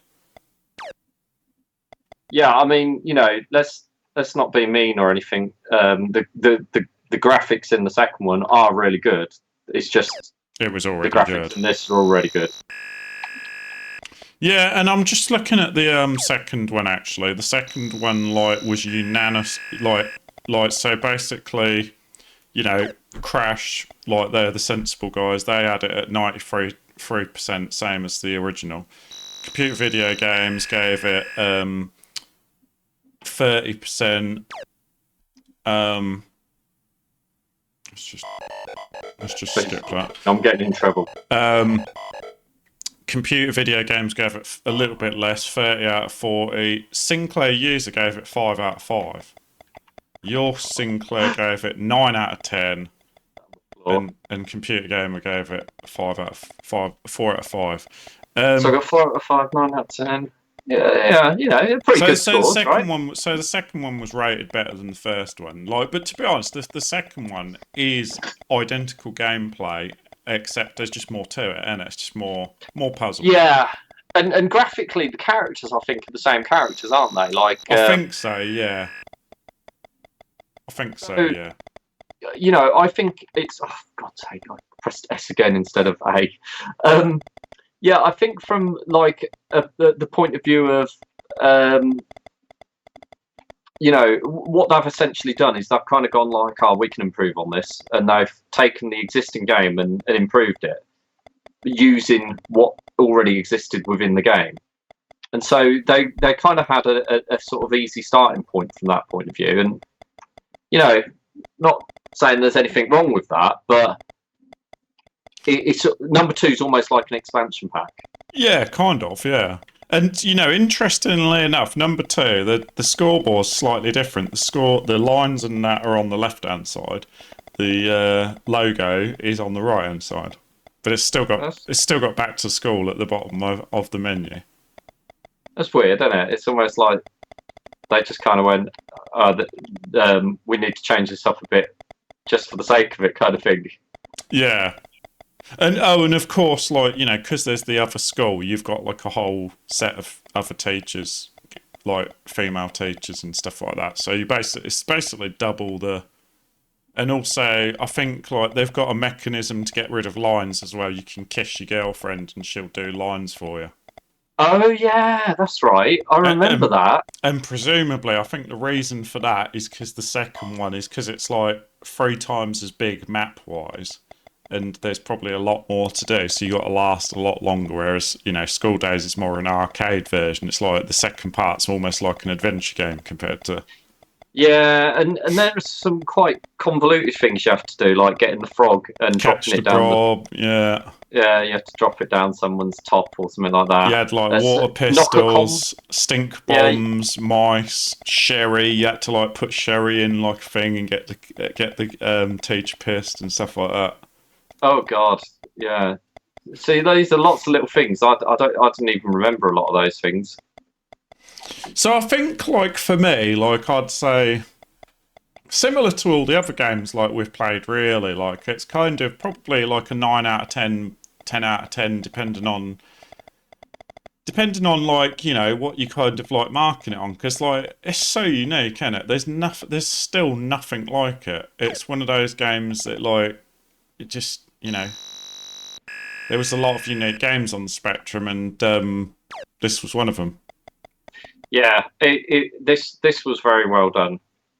It was, the thing is, I still think to this day, if you think about it, if you're going, oh yeah, I want to do a school type game. I know there was Bully that Rockstar did, and that was a pretty good game and all.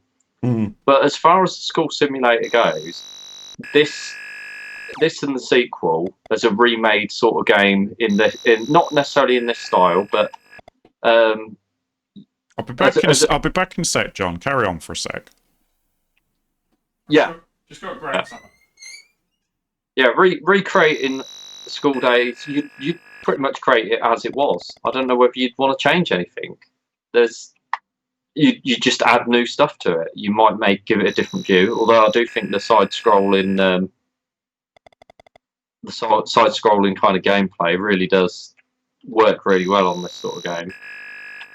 Let's see if I can get the head teacher to be knocked over a little bit, because I'm getting too many lines here from getting knocked over all the time.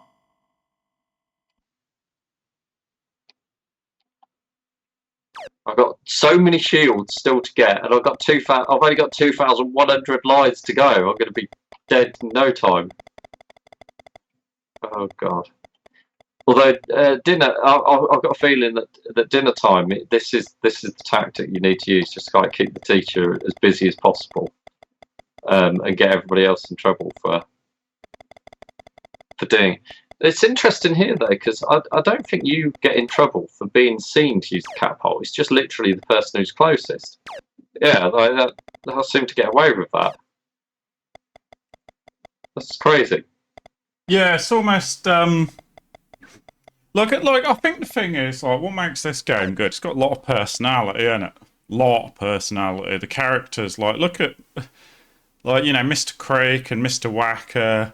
They all have like this really unique personality, and I think like what it was saying on the Wikipedia, where the guy was saying like because of the limited resolution, like he kind of had to make all of the characters cartoony, and like a lot of the characters, like the science teacher, kind of looks like something out of The Simpsons or something. Yeah, yeah, Kind yeah. of. It looks like that professor dude from Simpsons, doesn't he? Yeah, they do have a bit of a Simpsons feel to them, the characters. But even Mr. Crick actually looks old, and yeah, Mr. Wivet kind of looks like your typical kind of like thinks he's cool dude kind of like dude. I don't think I can avoid Angel Face here. I think he's coming to get me, regardless of what I do. I'm going to sit here and hope he don't come into this classroom. No, that's it. Once, you just got to like last play time, ain't you? Because look, where is he? Where did he go? Oh, he's gone back. Okay. Oh no, you're all right. I just had to get away from him. I ran like the wind. I was like, I'm out here.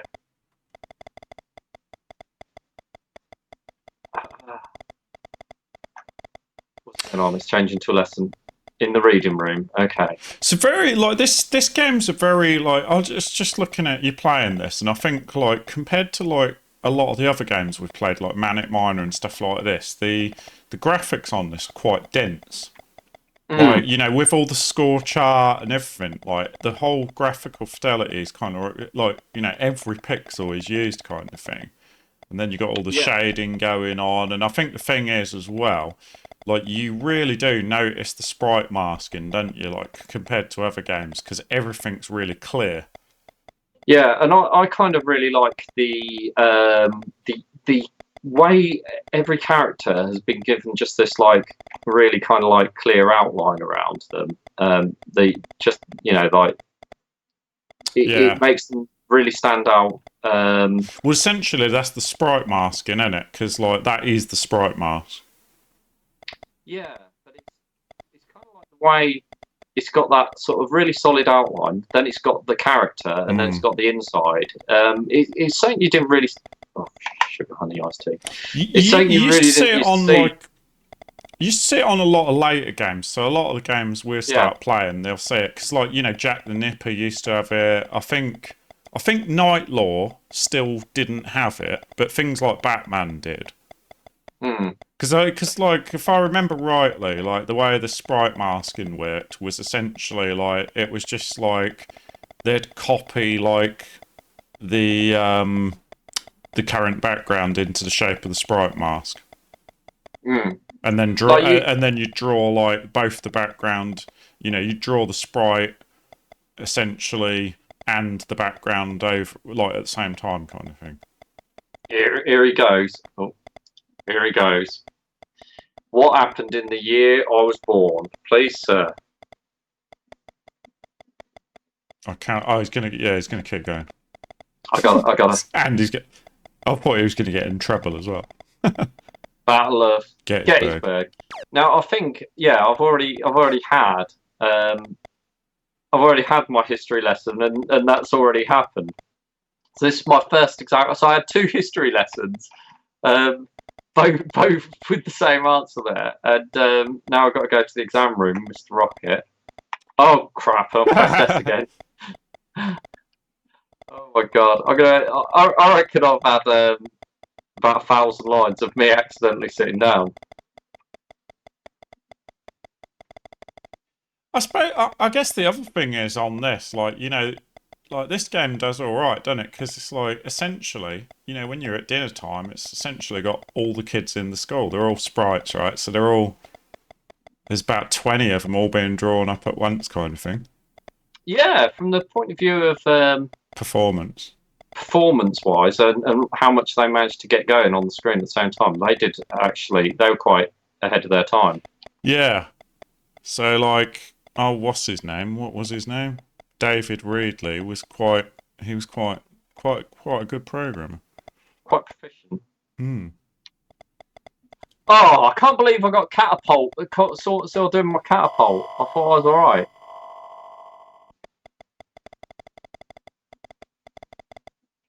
Oh, right. You know, like how, like, you know, Boy Wonder, like, writes on the blackboards?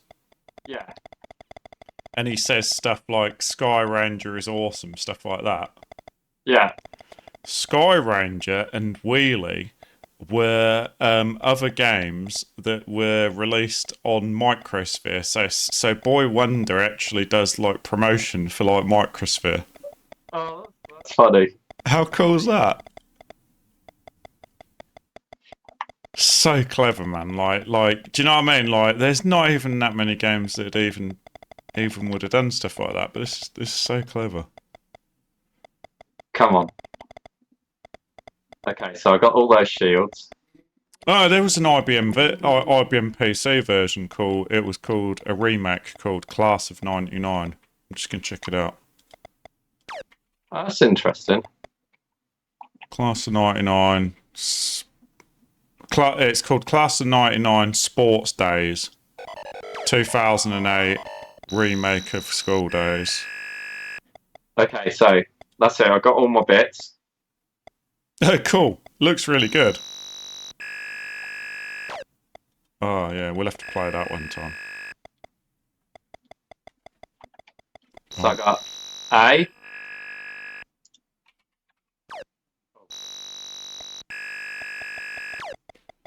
I've got to get to the revision library. Oh, that's me, like, that's my game going nuts. I'll pause it. Oh, for goodness sake. I accidentally walked in the wrong room and got a bunch of lines. Oh, you only got 300 left. And the lesson's starting. I might be doomed here. Mr. Wacker's going to tell you off. Oof. I know, you're alright, you're alright. I think you got... He ain't now, is he? I needed that P. Oh, the revision library is the one that you don't have to go to, isn't it? What did he say? He said P, didn't he? Yeah.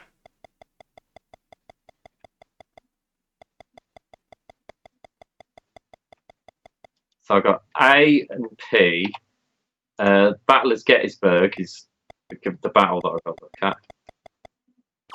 at. Punched in the face.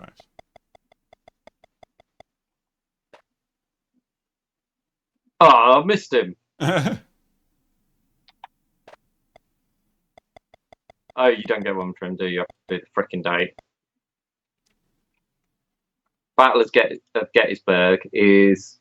When is Battlers Gettysburg? 1863. 1863. Okay. Stop punching me, you mumpy git. 1863. 1863. 1863.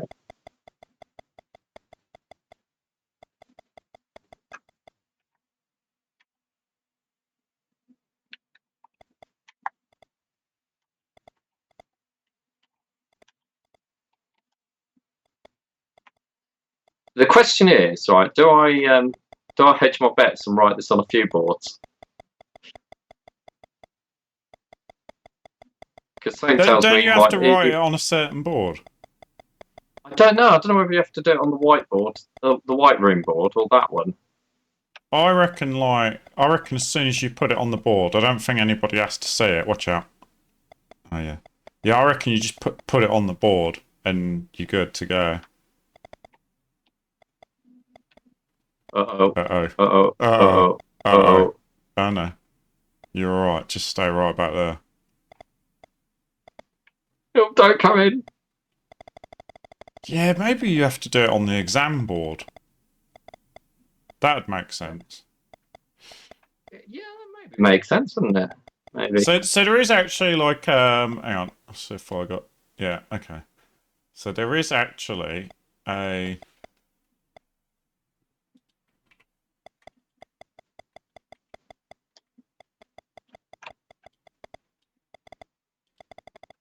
um a an updated version of Skool Daze that somebody did in 2008. It was done by a guy called Richard Jordan. And it's... Well, I'm struggling with these people all bunching up like this. Yeah, I saw there was an updated version that looked kind of funky. Yeah, I'll when you've done your bit, like I'll put a screen up. Looks alright. It kind of looks similar, but just very similar. Like it hasn't changed the design much. I literally got. I think I've only got to hit the science teacher and get the number, get a letter from the history teacher.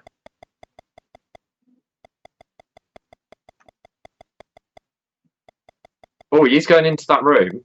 He's going. Wonder if he's going to read it. Well, you'll know because there'll be some sort of flashy border, won't there, if he does something funny. Oh, he didn't go in. He didn't go in, no. Is he going to go in now? He's going in. T, there he goes. There you go. So okay. I've got PAT. So what, you got to write that on a board, yeah?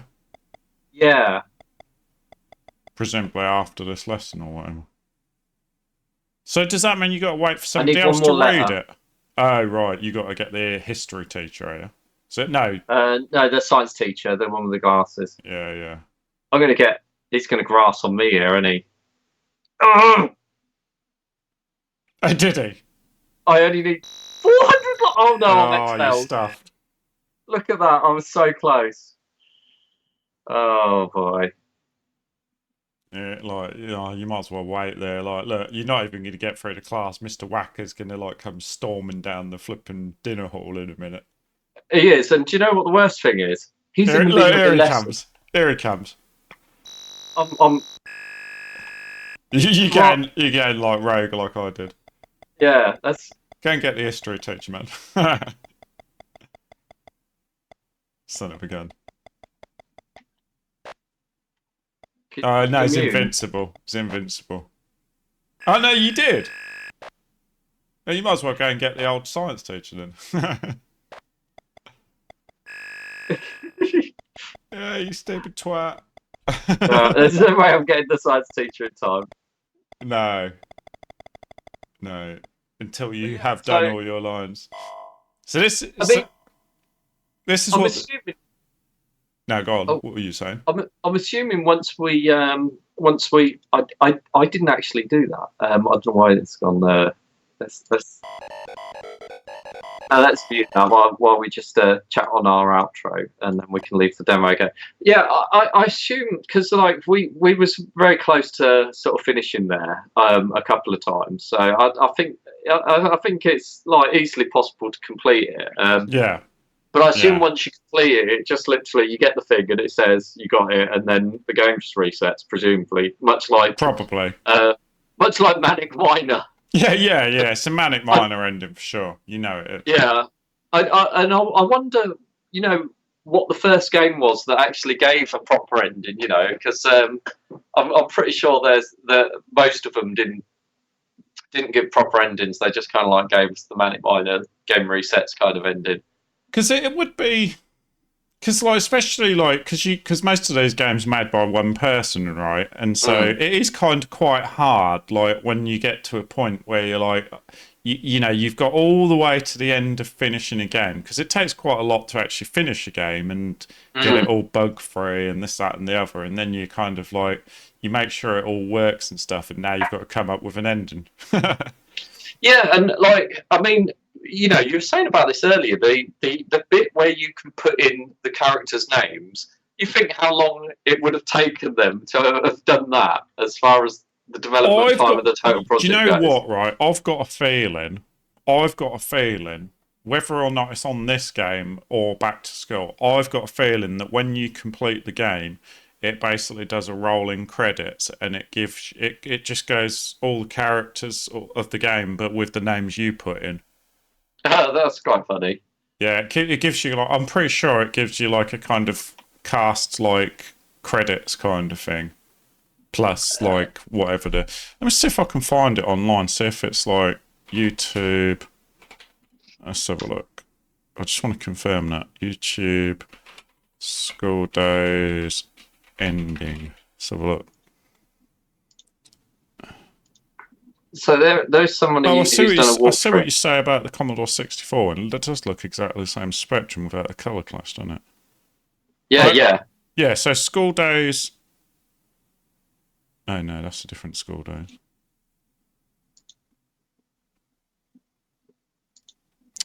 Yeah, not sure. But anyway, this is what that's what the done up one that somebody did looks like. So same characters and stuff. Look at that. Oh, that's quite funky. Yeah. It looks quite cool, doesn't it? There's a weird boiler room there. I don't know what that is, and like looks like the skull's a bit different. Looks like it's snowing outside as well. Yeah. I mean, hopefully they haven't put in different gameplay elements, because it would be good to sort of have it with the existing gameplay. Well, when I look it up, it says Class of '99 Sports Daze is a game written for 2008 retro remakes competition. It's a traditional sports-like decathlon, but in the style of Skool Daze, and it's got 100 meters sprint, catapulting, 50 meters swim, and tennis ball throw. But that doesn't look like that. But that is Class of '99. That's kind of interesting. So I'm not exactly sure what's going on there, because it's like that, and like when you look at the actual screen, it does look like a sports game, and it does show. So I don't know whether like that's a separate thing. Oh. Yeah, I'm not sure exactly where that screenshot's come from, because that is called Class of '99 as well. But then that, oh, maybe that came out of 1999, maybe. Class of '99 is a remake of the old Spectrum classic. Yeah, you play as Eric. Okay, so where's that come from? Yeah, Richard Jordan. Yeah, okay. 1999 it came out. What? Oh, so I found a thing, a walkthrough. We would have never done this, right? Because I just found a walkthrough of how you do the game, right? You go all the way through, you get the safe, yeah, and then when you jump up and you kangaroo the safe after putting those letters on the board, you then have to go through and deactivate all the shields again. Oh my god! In the same technique. Damn. Yeah, and so when you jump up and hit the safe, it starts flashing. And then at the bottom, all it does is says, "Well done, go up a year." And then it starts again. And then it just starts again. Oh my god. That's all that happens. That's insane. I mean, it's the deactivating of the shields again that's brutal. We'd never have done it because we had like 8,000 odd lines in the first place just getting that far. So this Class of '99 that came out in 1999 that's made by Richard Jordan says it's an update of the ZX Spectrum Classics, Skool Daze, and Back to School. So it's basically a double game. Oh, okay. That's interesting. Unless it's a different game and it's just based on those and it's got the same people. Hang on. There's a browser version. I'm gonna say, like, if my computer crashes, it's not my fault. Hang on, let's see what happens. Oh well. Okay. It's a DOS game. Based on the most original ZX Spectrum game ever. So it says. By David Reedy. Oh yeah, straight in. Skool Daze, Class of '99. Okay. Yeah, so even on the Commodore 64, all it does is say right at the bottom, well done, go up a year, and then it just it just restarts. Okay. Yeah, we never would have done that. It was hard enough, like, getting order. Must have done it back in the day, though. Yeah, I'm sure there's like some little things that we kind of like, missed as far as avoiding lines and stuff like that goes. And we'd have been all right and stuff. But God, yeah, that was. I mean, that second time through, I didn't even care about lines. I was just like, nah, get all the shields. But if you did it all carefully, you could probably get away with hardly any lines. Yeah, so this the Commodore playthrough is in real time. It took him 35 minutes and 56 seconds. Yeah, okay. So yeah, I think you'd have to get that. You'd have to get that catapult shooting down, wouldn't you? Yeah, yeah. Did you manage to get that DOS game working? So I did, I quickly played it, but it was like I couldn't tell whether like the audio was coming out on stream or not. So like it was just like they're blaring this music. So I was like, I ended up. Oh God. Yeah. Oh God. So yeah, like if anybody wonders what that music was, that like just it was that. Looks good though. Like, I mean, it literally looks like a remake of Skool Daze, basically. Yeah, yeah, and I sometimes, I mean, like, although like you did bring that one up, and I was like, oh yeah, graphically that looks quite cool, right? I'm just looking at Skool Daze here on the Spectrum, and graphically, it is really good. I don't think like people sort of say graphics on the Spectrum and stuff are really limited and that, and they are, but the graphics can still be good, and I think the graphics on this are really good. Yeah, I think the trouble is like I do think like because even looking at the remake does look really good. Like it's still got the same characters, almost same pixel art and stuff like that. But I think the only thing I would say is that I don't know, maybe it's nostalgia or whatever, but like a lot of these old Spectrum games, it's like once you change the graphics, it almost changes the game because the like so much of what makes these games what they are is literally the art style and everything, isn't it? And if you bring back up that other one again. I mean, to be fair, like he did do a good job of like that character, like Mr. Wivet there does look like Mr. Wivet. There's a black dude in there as well. Who's that dude? Yeah, I don't know. I'm guessing that's the science teacher, but reschooled. Or he might be the janitor, because maybe that's what that room is at the bottom, the boiler room. Maybe, yeah. I mean, the guy, like, I would say the negatives is he's lost all that weird perspective that the original had, which makes it funky. But also, as soon as you put colour over it, if you look at the stairs and stuff like that, as soon as you put colour over it, it makes it look a bit vectory, kind of, Because you can say, like, if you look at them stairs, and then you look at the, like, hang on, have I got stairs? Hang on. No, we're both, like, on, yeah, we just both happen to be on screens that don't have the stairs. But yeah, it just goes to show, doesn't it, how, like, much that perspective affects it, because like it actually does look like you're looking into a school on the original one, whereas on this one like it literally looks like a cross section almost. Yeah. But then weirdly though, look, the edge of the buildings have got isometric. Yeah, and yet the walls of the classroom haven't. And yet they've done some really weird decisions with the styling. I don't know why they didn't stick with the original styling. Actually, looks like a bigger school though. Like if you look where the shields are, there's an extra shield on the post there.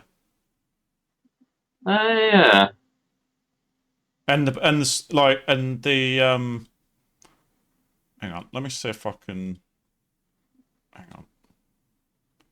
Let's just go. I just want to see if I can bring up that part of the school because I'm curious now. Hang on, let's just do this. I am so curious now. Because I think the layout's a bit different as well. Okay, so there's that part. And let's just pause that. So you've got upstairs and then, yeah, look, see, on the original, stairs go in the same direction. You have to walk back. And then on that one, it's like, it's wider, isn't it? It's like a wider... Yeah, it's they've made some interestingly weird decisions graphically, I think. Like, you know what? I'm tempted to give it a go at some point, because like, I wonder how that plays, like whether it's really similar. Because it still looks cool in a different way, you know what I mean? It looks like it'd be sort of interesting to just check out, but visually, as far as the look goes, I think the original's graphically better, which is an interesting thing to, it's like sometimes it's not a less is more thing or anything like that. Do you know what? Right? Do you know what? I think it's us. Like, I think it's because we used to play Spectrum games. Because I reckon, if you asked most, is that my one there? No, that's me. No, that's yours. Me. Why is your little dudes their heads falling off? That was in the middle of a scroll, weren't it? It was, yeah. Yeah. Which goes to demonstrate how they did those wonky scrolling, because it's like, it's so slow, right? It's updating bit by bit. Yeah. But I wonder, I am going to ask Emily later. Ask her, yeah. I'd be interested to know, but I reckon Emily would say this one's better. So, yeah, because when you play it in the browser, it does colourful. This weird thing where it stretches to the browser window. Are you playing that one in the browser now, are you? Yeah, can I... Just, hang on a sec. I've muted it. Let me just... let me... yeah, get it working on yours. We'll have a look, because I'm curious. I'm really curious. That should give you my browser. And obviously, you're going to... I'm going to have to do a bit of winky wonky moving around here. Hang on.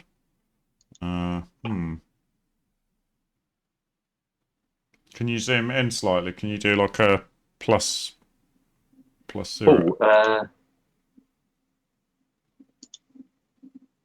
That help? Not really. But I'll tell you what we'll do. We'll just flash up like that. Yeah, I was going to say, I thought there was like... I'll tell you what we're going to do. We're going to do this. We're going to go... I'm just going to duplicate your... Hang on, let me just do like a bit of...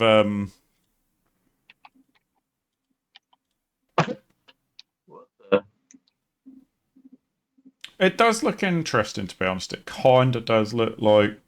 It's got that same like wobbly movement, innit?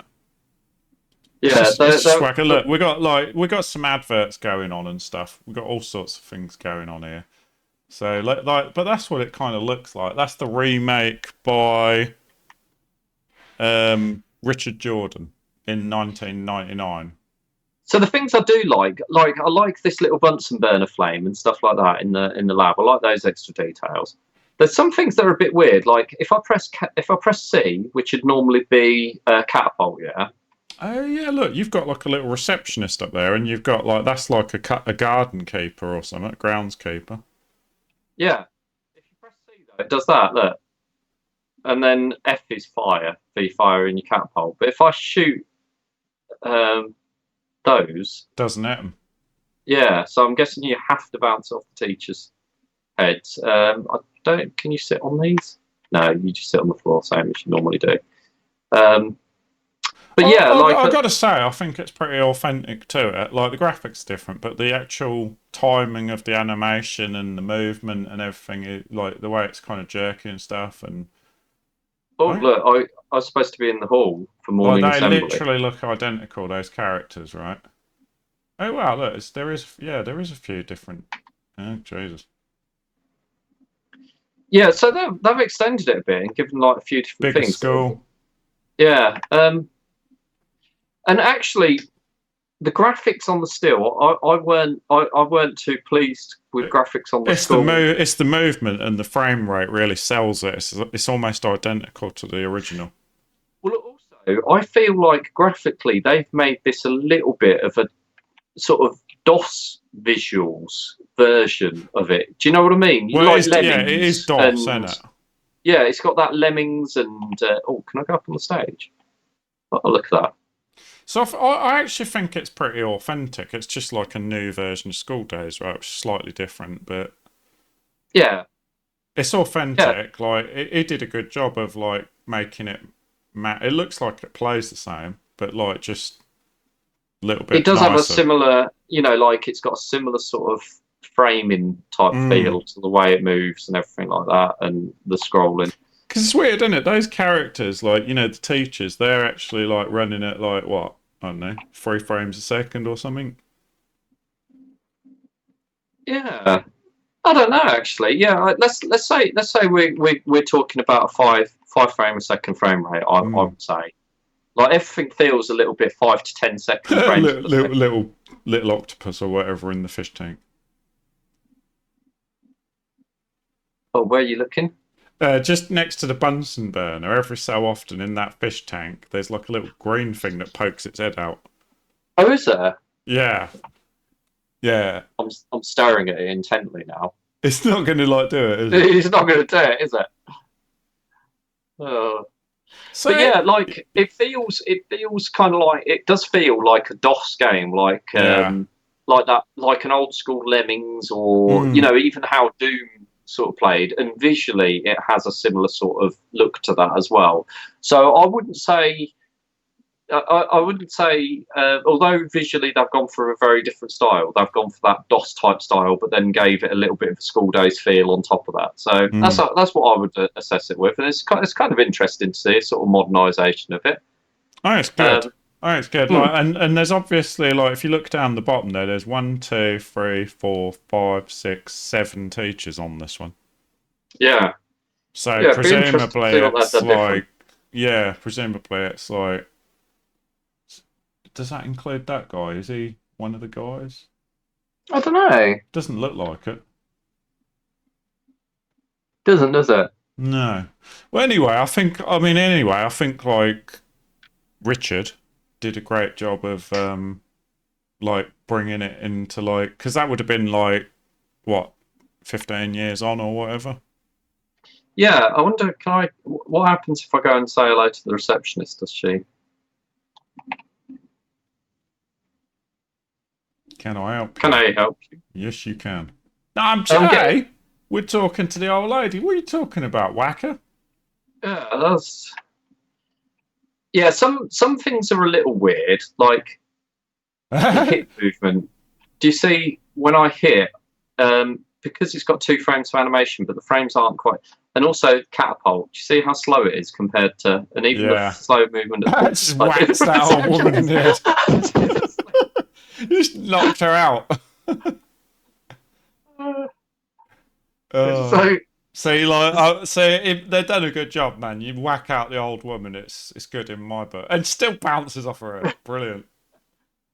there are some things. There are some things that are different in a weird kind of way, but yeah, I I mean, think overall, like he's managed to capture the spirit of it, and it's like bang on, like, but it's just updated and got his own take on it. But I do think it's done a really good job of capturing the spirit. let me just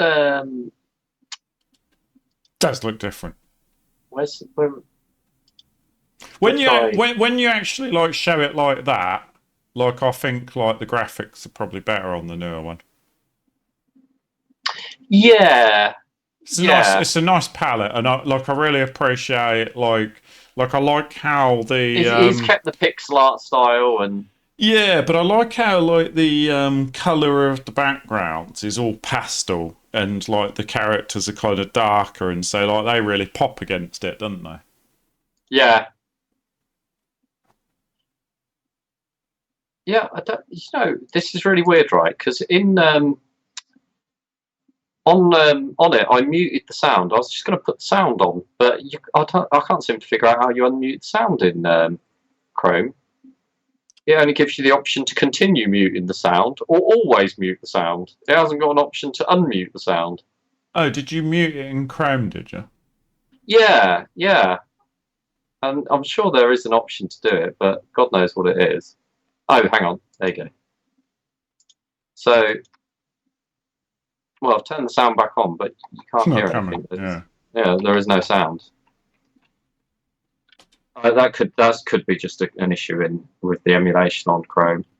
But yeah, I think that's pretty good. But yeah, overall, so back to the Spectrum version. Overall, I'm going to agree with you on, this game's like an obvious 8 or 9 out of 10. It's kind of clearly an 8 or 9 out of 10. Because even playing through and it being difficult, it's not frustratingly difficult, it's just difficult. So they've done quite a good I've balance been on thinking difficult. about how, like, at the end we always kind of mark the games, and I think it's really kind of in a way hard to kind of mark them because, like, at the end of the day, it's like you could compare them to each other, but I think the thing is, especially with Spectrum games and even Commodore games, all of those, they're so different. And comparing this, like, to Boulder Dash, it's not even comparable. You can't even mark them against each other.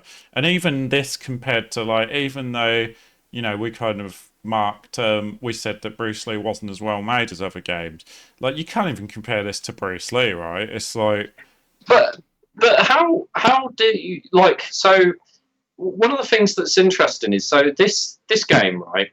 Let's say, I mean, obviously we've both said it's like a sort of 9-ish or an 8 or a 9, and I think you can give them a score based on whether or not they were worth playing back in the day, and whether or not, if you were to revisit, whether or not they're worth replaying now. And I think this is. Yeah, it is. But one of the things that's kind of weird is comparing what you were just saying about reviewing them and comparing them to each other. If you take them against games these days, because these days we've got a far greater resources to be able to make games unique and different, and But we yet don't. people tend to. People do make unique and different games. We, as indie devs, it's done all the time, right? So if you look in the indie scene, there is lots of different and unique games. However, it seems to be that in the AAA scene, particularly, games are just all first person kind of, or third person, and they're all kind of like just. They're different scenarios, but they're the same game. They're the same. You do get it, but generally it is coming from indie games. Like, and I think that's the reason that is because, like, AAA games, like, they're trying to make like a really big game, and they're trying to make £100 million. yeah, pretty much. And so I think, like, when it comes to AAA games, it's like you can't spend $100 million making a game like Skool Daze, but you can spend $100 million making a game like Elden Ring or Star, whatever. Like some third person game that's got a lot of progression and lots of features and all that kind of thing. And so with a game like this, I mean, if you had to make a game like this nowadays, or are you making games where it's like original like this, quirky, you might spend what, like, I don't know, 3 to 6 months making a game of this kind of type. Whereas, I mean, like, I'm a good example. Like, currently, the way things have been going on my game, it's like, I've already been working on it 15 years. By the time I'm done, it'll probably be like 20 years, and that will have involved a lifetime. But that's not just me as well. I, like, really came to the realization recently. Roddy's been writing on it for ages. Dana's been doing music for ages. By the time I actually, really sort of like get towards finishing it, there's probably like 5 people working on that, right? And so it's just like modern games, especially when you get into the realms of like 3D kind of third person or first person type games, but particularly third person because you got to do all the characters and stuff.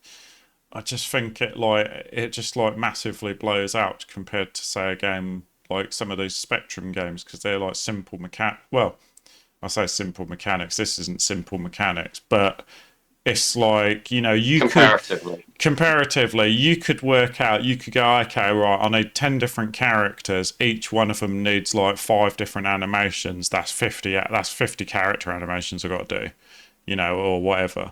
Whereas, on a game like like even like the game I'm doing compared to like AAA games, nowhere near as much content and stuff. But it's like, my one character might have, I don't know, like 100 different actions, 100 Well, different it's also animations. if you take the static character, like take Eric in that pose that he's got there, yeah, Mm, you're talking an hour to draw that character. yeah. Okay, the design and the thought that goes Mm, into it is a lot longer. But actually, mm, just drawing that character once you know what he's going to look yeah. like, it's Yeah. going to take you an hour, right? Yeah. But creating a 3D model of Eric for a Mm. 3D game that's of high fidelity, right? You've got If you've got the design, you know exactly what he's going to look like, and he's sketched it all out. I It's going did to it take you a week recently, minimum. right? I did it recently. Like I designed the bride for one of my characters, right? And like Mm. to be fair, like like proper designer and stuff would have probably even spent 2-3 times longer than I did. But that bride, like I had pieces of clothing and stuff like that, designed her from start to finish, like probably about a week. Mm. And that's without any animation. Now I've got to go and animate it all, and then I've got to do all the mechanics of Well, fighting and all that. and It's going to take this is months. yeah. Although to be fair, as a realistic comparison, so visually, you've got the character's going to take about a week to actually just create the static character. Now that could be 2 weeks, depends on small details, kind of thing, and you might have bump maps and various different things that you've got to create that are going to take additional time, kind of thing. So you're talking 1 to 2 weeks to create your character, but after that, the animation on the characters, it's not so much the fact that the animation takes longer, because these characters, they still have to be animated, Mm. like Mr. Creek, they got Mr. Creek's a bad He's not example. happy.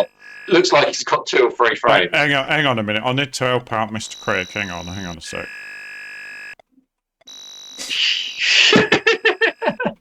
Oh, I think this is your mate. But yeah, these characters, they've got 2 or 3 animation frames to do an action. Like Eric there, from he's static to his punch. It's just 2 animation frames. But in your circumstance, to do, let's say you're just doing a basic punch, Mm. you might have not that many keyframes, but the actual making sure that the keyframes actually flow correctly. And one of the hard things can be is if you've got a character and their hand starts in this position, and then as they punch it ends up in this position, and then they withdraw it back to this position. Sometimes you can end up with this thing where, particularly if the character does something like a spin, like your character does a 360 spin, you want them to get back to their original thing. The animations can sometimes end up with a frame where it gets kind of like all skew with, because everything's kind of spun 360, but your original animation is unspun 360, so it attempts to respin back the other way. There's lots of little weird quirk things that happen when you're trying to animate in 3D that you have to kind of undo.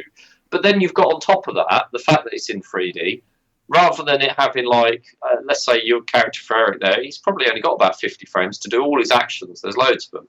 But a 3D version of him, you're going to be talking 500 frames. I think the problem, Maybe more. the biggest Maybe problem with 1,000. animating, say something like that, and a 3D character is like like for a typical say AAA game, is like something like that. If like you do the punch, right, it's really only got 3 frames of animation, right, and the only important one is the full out punch, right, and so if you do that punch and it takes you, I don't know, like let's say it takes you an hour to do that punch, right. Like, or, within half an hour to an hour, you're going to know whether that punch is any good or not. And if it's not, you can just do a different one and you can keep iterating on it. But by the end of the day, you would have done the punch and it would have looked good and you move on, you're done, you're happy with it. Whereas, like a 3D character, like there's so many different ways. Like there's so much fidelity and there's so many, I don't know, there might be 50 to 100 frames in a punch, and so is it going to be mocap, is it going to be Yeah, a lot of the good games, like a lot of the really good games, like they're not mocap, or they might have used a bit of mocap, but they're they're hand animated. But it's like well, even with that side, because I hand animate mine because I want to try and recreate a retro movement. I don't want my movements to be too perfect. I want them to be a little juddery and a little bit weird, so it feels a bit retro, and so things aren't perfect. And even with doing it hand animated versus mocap, I mean, hand animated obviously takes longer than mocap, but then with mocap, assuming that you were mocapping it yourself, then that's going to take even longer. But then you've got to like scrub it because the mocap's crap. Well, the problem with mocap, a lot of mocap is like, and this could be like literally just because what we've got, like, because we're indies, like we're we don't have access to like say a Hollywood actor that can do a really good punch that I can mocap in a studio that looks amazing, right? So, like, the kind of mocap that we've got access to is asset source type stuff or whatever. And the trouble is with a lot of that, it's all very generic and like, like a punch might, for some reason, a lot of people who do mocap, they'll do a punch like this. Right? Yeah, they can't do proper punches. There's no weight to it, and so like it doesn't actually look like you've actually punched someone. And so the other problem with mocap is even if you look at like walking and so take a typical walk, they might walk normally across the room. The problem is with mocap is it's all too real. Computer game characters and movie characters, they're two different movements, and I always think of this. If you look at old films like White Christmas, or like anything that's really old, really kind of like 50s and 60s films, the acting in it is really over the top. It's like they're on a stage or something like that. Like look at the original Star Trek, for example, versus Next Generation, and they're acting like they're in front of like a live audience where they're over the top acting. They speak and they do these over the top poses. And to me, computer games and movies, although some AAA games do attempt to recreate this movie sort of thing, because the characters don't look like movie characters, they don't look real. Even no matter how realistic you get these characters to look, they don't look like a real person. They look like a computer game character that's just really good graphics. And so then when they animate them, and they animate them using realistic animations, the people that do that, it doesn't look right because you've got this weird computer game character. I think that like not nuancing. I think the thing is this, right? Here's a good example of why like mocap generally doesn't look that good, right? Simple as this, right? There's a reason for why Bruce Lee's movies look so damn good, right? Because because Bruce Lee's stuff that he was doing wasn't exactly realistic. Like, he'd do these really hyper accentuated kicks that like have all the impact in the world, and then listen to the punch sounds on a Bruce Lee movie.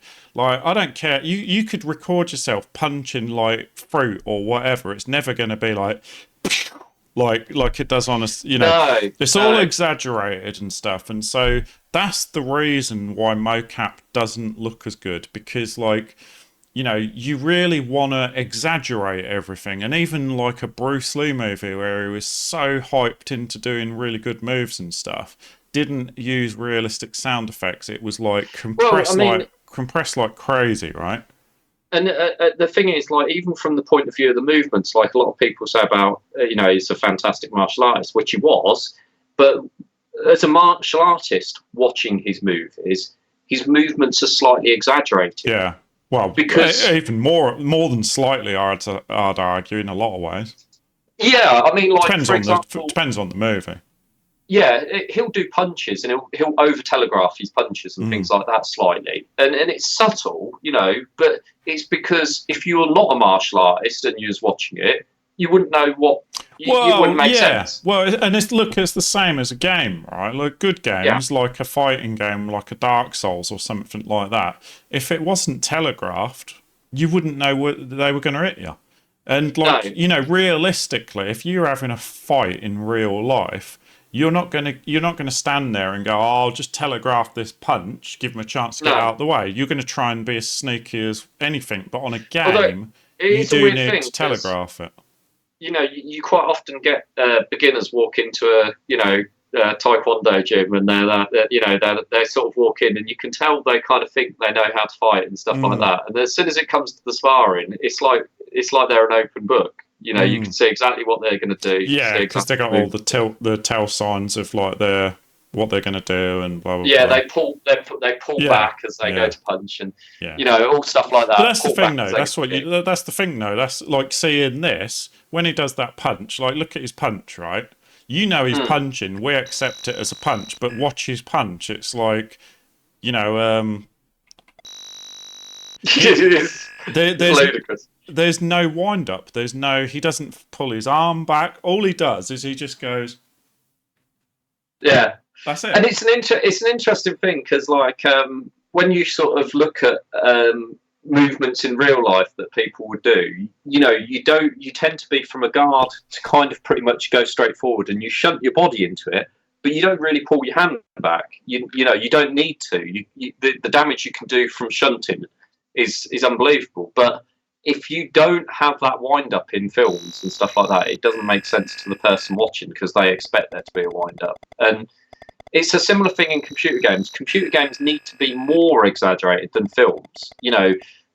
With computer games, you want that wind up to hold back a little bit more, and then you want that extension part to be the main movement. But the bits in between, they can flick through really fast. Well, it depends on the game as well. Like, so you look at this, right? I stand there, punch that guy. It looks like I punched him, right? Yeah. But it's like if you were playing Dark Souls, like you'd expect the computer to show you that they're going to punch you, whereas on this, you don't need to know that. Do you know what I mean? Like when you get punched on this, you don't know you're going to get punched, and like you can't dodge it. Yeah, and there's an interesting thing with that because, like, for example, in my game, somebody was saying about I should increase the telegraphs, but it works a little bit differently because the telegraph is almost the fact that the enemies move aggressively towards you, and they telegraph in advance what they're going to do, not by their attack movement, but by the intent of how they move. And so you can get different sort of telegraphs and different tells from the enemies depending on, and it's a case of paying attention to the enemies and sort of almost learning them, but learning the logic, the sort of language that they use. Dark Souls has this thing on their, or FromSoft has this thing on their games, and I'm sure it's not just them, but like in particular, they do have this thing on theirs where they'll do like a double telegraph, and it really throws you off. So, for instance, a telegraph, somebody punching you might look like this, right? Yeah. Boom, right? But what they'll do on Dark Souls, like, so if I can get this in frame, they'll go like this. They'll telegraph like that. Now you expect it to throw the punch, but then they'll go like this. Boom! Right, and so, like, they've done it so that, like, they work out whereabouts the telegraph would send your brain to say, he's going to hit me. So then you go to react to it, but then they do a wind-up, and then you've punched them, and so now you're vulnerable, and they twat you on the head. And so do you know what? That's Mike Tyson's Punch Out. Right. Yeah. Right. Yeah, it is. The characters on that, they'd do this thing where their tail would be back to the corner, and then you'd expect them to go, but they'd go, and then they'd go, And the amount of times in Mike Tyson's Punch Out you get taken out by the original tail and not the other one. And then they have the other one as well, the classic one where they're going to do a quick sort of succession of punch attacks, and their character will go like this, and then he'll go, and he'll sort of duck down, and the duck down's the tell. That was just so that part's just to tell you that a tell's coming, But, I mean, that's our long-winded way of saying that's why modern games take so much more effort, because, like, there's so many ways you can do it. There's so many, depends on your intention, but there's so much more goes into 3D characters, so much more goes into the animation and stuff like that. And so it's not a case of replicating real life. It's a case of replicating something, presenting it to the user, and the user thinking that's real life. But it's not. You have to do it different to real life because it's more than that, isn't it? It's more about you're trying to make a game that's fun, and you don't want it to be a pushover, and so you got to do it. You got to make it a challenge. But like, part of the challenge is learning as well. So it's like if you just got hit, like if just fists just come out and hit you, you'd be like, this is impossible, man. But like, if you made it, if the tail was so long that like, you could see it coming from a mile away and you could just like get out of the way before it even hit you, then you might be like, this is stupid. And so there's so many different ways. It's also a bit like, when you last came over to England, there was this like beautiful sunset one day, and I said to you, like, if somebody painted that sunset, people wouldn't believe it was real. It was that amazing. And that's the thing in computer games. Quite often you can do things. You could look at something and go like, oh, I'm going to replicate that because it looks amazing. And you replicate it, you put it in your game, and it looks amazing. But it doesn't look real. Nobody would believe it was real, despite the fact that it looks exactly the same as it did in real life. And sometimes you have to artistically look at something and go, yeah, no one's going to believe that. I'm going to tweak it. Or you can just accept the fact that you've got a scene in your game that nobody will believe is real, but you think it's fantastic anyway. But depending on what you're doing, sometimes you have to accept, well, that is how it looks in real life, but nobody will believe how that looks in real life. So I'm going to have to change it so that it looks like how people will believe it. And it's a weird thing. I think we're really lucky nowadays. Like, when I say we, I mean like I don't just mean me and you. I mean people making games nowadays are really lucky because like we got such good graphics and so many different ways of telling a story and creating a mood and this, that, and the other. A lot of these games that we're playing, they look like, a lot of them are like yellow or black and white, yellow and white, or whatever. Same like things like Boulder Dash. It wasn't necessarily about mood. It was just about creating it. It was just about just doing different colors for different levels, so it didn't look boring, right? And so we're lucky nowadays because we don't have to like. We don't have to like design color and stuff like that just for the sake of stopping it from looking the same. We can like actually create any mood we want, do any kind of lighting we want, make all those creative decisions and stuff like that. Reading through that wiki about the graphics on this, like literally, like he done some sketches of like the characters he wanted to do, and then he had to make it more cartoony because the resolution didn't really like, he'd done these sketches, and then when he did it as pixels, it was like, that doesn't look good. And so whereas we might have decided we're doing a pixel. Whereas we might like go, we're going to do a realistic pixel art game, and we're just going to make it. You draw it all out, you'd color it all in, airbrush it, whatever you like, and you'd be able to do it. If it doesn't work, you'd be able to increase the resolution. But you'd be able to do it, right? You'd have no problem. You'd have no problem. You could do any style you want. Whereas back then, you literally had to do Spectrum style. Yeah. So it's kind of, we're lucky in a way. But like, so what are you saying? Like 9 out of 10? Is that what you're saying? I'm saying. Yeah, I'm going to go with 9 out of 10. I mean, my gut's an 8.5 kind of a score because. I think the game is quite limited, and I don't like the fact that you have to repeat the shields thing a second time. It just feels a little bit cheap. Grindy. It's just cheap. It's just like artificially extending it. Yeah, how can we make this a little bit longer? I think they could have done something a little bit different with that. Like, even if they'd have made it so you had to go to each corner of the school and collect things and stuff like that. Although that said, though, like if all you had to do was get all the sheets, do the thing on the thing, and then it was like, well, game over, you'd be like, is that it? Yeah, it'd be a bit short. Yeah, it's interesting. I do love Skool Daze. I think it's really original, but it's like it's still like I agree. Like it's still like I don't think it's quite as even though it's more sophisticated, it's not quite as pure as something like Manic Miner. No, but it's good though. Then you got the other side of things, and that is there's just so much in it that is good, and the replay factor just comes from the messing around. It's the similar thing to Valhalla. It's like I said, right? It's one of the first ever sandbox games. Yeah, and you do just spend quite a bit of time messing around, and then sometimes you play. I remember back in the day, sometimes we'd play it, we'd try and get the shields, and then we'd get part way through doing that, and we'd just be messing around in the car shooting people and stuff like that. You get sidetracked and do something else, wouldn't you? Yeah. But yeah, no, really good game, especially if it's time, and definitely worth a replay. Yeah. Yeah, I mean, if you're a psycho like us that's like going back and playing old Spectrum games, like definitely check it out. Yeah, and I do like we're probably not. In fact, I'd go and check out all the games we've played so far, right? Like,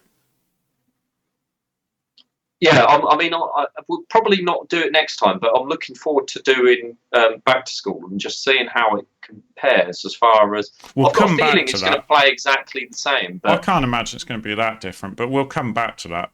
Like, yeah, it's just kind of like you know, the extra depth in it and stuff like that. I think will make it a much more interesting game. Yeah, I am curious to see like how that's different, but like, yeah, it's not so like we'll do that down the track. Yeah, cool. Well, let's call it a day on the stream and say goodbye to everybody. Because on that note, I mean, what a fantastic little game. Yeah, wicked game, isn't it? Yeah.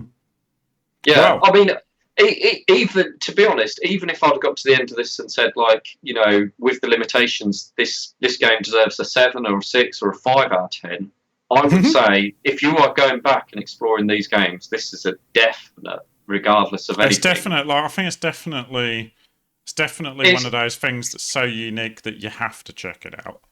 Yeah, and it's got its flaws. The controls are a bit kludgy, and you know, but. Yeah. You know, like you can't run when you want to, and you know, like from that point of view, it does kind of feel a bit Boulder-dashy in the sense.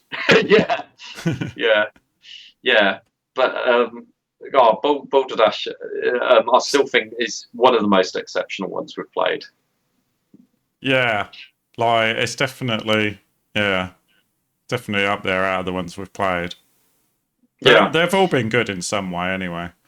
Yeah. But, anyway, I've all been an experience. Until next year, right? Yeah. Let's meet up next year and do this again. Shut up! Bye!